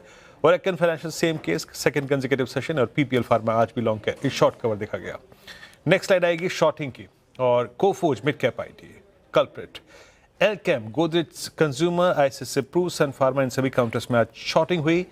आज याद रखिएगा फार्मा जो कि कल शॉर्ट कवर देख के गया था, एक बार फिर से इसने शॉर्ट विटनेस किया। और लास्ट स्लाइड लॉन्ग अनवाइंडिंग की, उसमें इन्फोसिस, परसिस्टेंट, एलटीआई माइंट्री। ऐसा लग रहा है लॉन्ग अनवाइंडिंग के ये गिट्स बनाए ही सिर्फ आईटी के लिए गए हैं। It's only I think Nippon life जो कि आउट ऑफ आईटी है, अदरवाइज इट्स आईटी और आईटी। चलिए अब चलते हैं कंचन के पास। अगले हफ्ते के, अच्छा एक अच्छी खबर यह है कि अगला हफ्ता छोटा है, दुख झेलने के लिए दिन कम है, मात्र है 4, लेकिन हम किन किन चीज़ों से होंगे 2-4, आइए बात करते हैं कंचन से। कंचन बताइए। जी, सही मेंशन किया कि 4 दिन ही हमें कारोबार होता हुआ दिखाई देगा। एक अच्छा खासा long weekend, Friday Saturday Sunday market close रहेगा। चलिए शुरुआत कर लेते हैं मंडे के साथ, जहां पे चाइना की तरफ से इंडस्ट्रियल प्रॉफिट का डेटा आता हुआ दिखाई देगा। रिजल्ट के लिहाज से काफी इंपॉर्टेंट है। UltraTech cement, coal India, Varun beverages, AU small, Bajaj housing और अडानी टोटल गैस के नतीजे हमें यहाँ पे आते हुए दिखाई देंगे। 28 अप्रैल की तरफ अगर बढ़ा जाए तो यहाँ पे बैंक ऑफ जापान की मॉनेटरी पॉलिसी आएगी। रेट कट का जो डिसीजन है यहीं आता हुआ दिखाई देगा। इंडिया से यहाँ पे आपको इंडस्ट्रियल प्रोडक्शन का डेटा, यूएस में हाउस प्राइस इंडेक्स का डेटा और नतीजों के लिहाज से काफी important Maruti Suzuki, Eternal, Dalmia Bharat और जीआरएससी की जैसे काफी सारी कंपनीज यहाँ पे अपना नंबर प्रेजेंट करेगी। वेडनेसडे की तरफ बढ़ा जाए तो यहाँ पे जापान की हॉलीडे है, मार्केट बंद रहेंगे। यूएस में यहाँ पे क्रूड इन्वेंट्री का डेटा आएगा और साथ ही साथ फेड की यहाँ पे इंटरेस्ट रेट का डिसीजन भी इसी दिन आता हुआ दिखाई देगा। रिजल्ट के लिहाज से Bajaj finance, Adani power, Indian bank और एम्फेसिस अपने नंबर्स यहाँ पे पेश करेगी। थर्सडे की तरफ बढ़ा जाए तो यहाँ पे काफी इंपॉर्टेंट दिन होने वाला है। एफओएमसी की प्रेस कॉन्फ्रेंस है, जापान का इंडस्ट्रियल डेटा, रिटेल सेल्स का डेटा, चाइना का यहाँ पे पीएमआई और यूएस में इनिशियल जॉबलेस क्लेम का डेटा भी यहीं आएगा। रिजल्ट्स के लिहाज से HUL, Adani port, Adani enterprises, Bajaj Finserv अपने जो नतीजे है वो पेश करेगी। अगर फ्राइडे की तरफ बढ़ा जाए तो इंडिया का और चाइना का जो मार्केट है वो बंद है। चाइना में लेबर डे सेलिब्रेशन होगा और साथ में हम देखें तो टोक्यो यानी कि जापान में आपको सीपीआई का जो डेटा है वो आता हुआ दिखाई देगा। रिजल्ट्स के लिहाज से ठंडा है, जिंदल स्टील के ही नंबर्स आएंगे, लेकिन सैटरडे काफी इंपॉर्टेंट होने वाला है। यहाँ पे जापान का अनएम्प्लॉयमेंट का डेटा आएगा, साथ में Kotak Mahindra bank, Avenue supermart और सीडीएसएल अपने नंबर प्रेजेंट करेगी और मंडे को रिलायंस के नतीजों पे हमें रिएक्ट करना होगा। ओके, चलिए तो यहाँ पर ये रहे इस हफ्ते के, मतलब अगले हफ्ते के कुछ एलिमेंट्स, कुछ घटनाक्रम जिस पर हमें नजर आएंगी। एक बात देखते हैं बस कि क्या सूरत हाल है। Reverse close it's 28,551, Nifty bank, ये निफ्टी आईटी 1570 पॉइंट नीचे, 5.25% नीचे, और ये एक सेकेंड मैं वीकली पे कन्वर्ट कर रहा हूँ। ये पोस्ट आई थिंक, यस, थोड़ा सा मैं यहाँ पे नंबर क्रंचिंग कर रहा था, उसका शेयर के पास चलेंगे। ख्याल से मई 2023 के बाद ये निफ्टी आईटी का सबसे लोवेस्ट ट्रिजेक्टरी का close. Shreya, over to you for closing.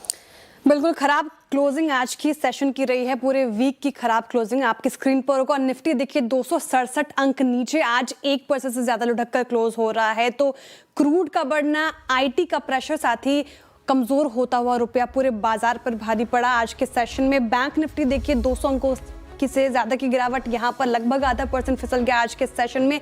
Mid cap साथ ही स्मॉल कैप जो पिछले कुछ सत्रों से चल रहे थे वो भी आज साथ देते हुए नजर नहीं आए। स्मॉल कैप में भी देखिए लगभग 1% की गिरावट थी, मिड कैप भी टूटा आज के सेशन में, लेकिन सबसे बड़ा कल्प्रिट आज के सेशन का था आईटी, 5.5% डाउन, मल्टी ईयर लो पर है। इन्फोसिस के नतीजे आए, काफी खराब लग गया और पूरा मूड माहौल ही खराब कर दिया आज का बाजार में। और देखिए ग्रिड आपके सामने, सबसे ज्यादा आज बिकवाली हुई है। इनफैक्ट पीएसयू बैंक तो फ्लैट ही क्लोज हो रहा है, डिफेंस में भी आज करीब 1.5% की गिरावट थी, कैपिटल मार्केट भी आज बैकफुट पे रहा, लेकिन आईटी लगातार हम चर्चा करें सबसे ज्यादा गिरावट यहाँ पे 5.5%, ऑटो भी लगभग 1% की गिरावट के साथ क्लोज हो रहा है। एनर्जी जो पिछले कुछ सत्रों से जहाँ पे बाइंग नजर आ रही थी वहां पे भी आज थोड़ी मुनाफा वसूली, ये पैक भी आज नरम रहा। कैपिटल गुड्स हो गया, ऑयल एंड गैस, रियल्टी भी देखिए लगभग 1% की गिरावट के साथ आज के सेशन में क्लोज हो रहा है। फार्मा स्पेस जो कल के सत्र में रॉकेट हो गया था, आज के सेशन में अगर आप देखें तो यहाँ पर 2% की गिरावट। मेटल भी, हालांकि कुछ चुनिंदा स्टॉक्स चले हैं इस पूरे स्पेस से, लेकिन अगर आप बात करें तो यहाँ पर भी करीब 0.5% की करीब गिरावट है। अच्छा, सबसे ज्यादा आज अगर आप देखें तो जहाँ पर गिरावट आई वो है एचयूएल, माफ कीजिएगा, इन्फोसिस लगभग 7%, एचसीएल टेक, पूरा सारा स्टॉक्स आपको आईटी स्पेस से दिखेगा। HCL Tech, TCS, Tech Mahindra, आज तो कुछ फार्मा स्पेसेस में भी, स्टॉक्स में भी करीब गिरावट थी, लेकिन कुछ चुनिंदा स्टॉक्स जो इस कमजोर मार्केट में भी इन ग्रीन क्लोज हुए हैं, that is Coal India, Trent और हिंडाल्को। नेस्ले नतीजों के बाद लगातार यहाँ पर एक बाइंग नजर आ रही है, लेकिन श्रीराम फाइनेंस नतीजों के बाद ये भी उछल गया और एसबीआई, आयशर मोटर्स जैसे स्टॉक आज के सत्र में इन ग्रीन क्लोज हुए हैं। तो लेखा जोखा काफी खराब था आज मार्केट का सेशन, लेकिन अगर आप बात करें तो कुछ चुनिंदा स्टॉक्स ठीक ठाक रहे हैं आज के सेशन में भी वीरेंद्र जी। बिल्कुल, लेकिन आईटी ने कमर तोड़ दी, है ना। इस हफ्ते की हमने शुरुआत किस नोट पे की थी और किस नोट पे अंत हुआ, जमीन आसमान का अंतर है उस पे। Let's hope for the best for next week. उम्मीद करिए कि कुछ अच्छा हो, लेकिन क्रूड ये यकीन मानिए एक ऐसी ट्रेजेक्ट्री में स्लिप कर रहा है, ट्रेजेक्ट्री अबाव 107, वो शायद हमारे लिए किसी भी सूरत हाल में अच्छी ना हो। चलिए अभी काम करते हैं, इस कार्यक्रम को यहीं विराम देते हैं और अगले हफ्ते फिर सोमवार को इस पैनल की आपसे होगी मुलाकात, सारे समीकरणों को लेकर, तथ्यों को लेकर, स्टॉक्स एंड न्यूज़ को लेकर, अप्रोच को लेकर मार्केट पे। तब तक के लिए नमस्कार and have a nice weekend. Have a nice day. Thank you.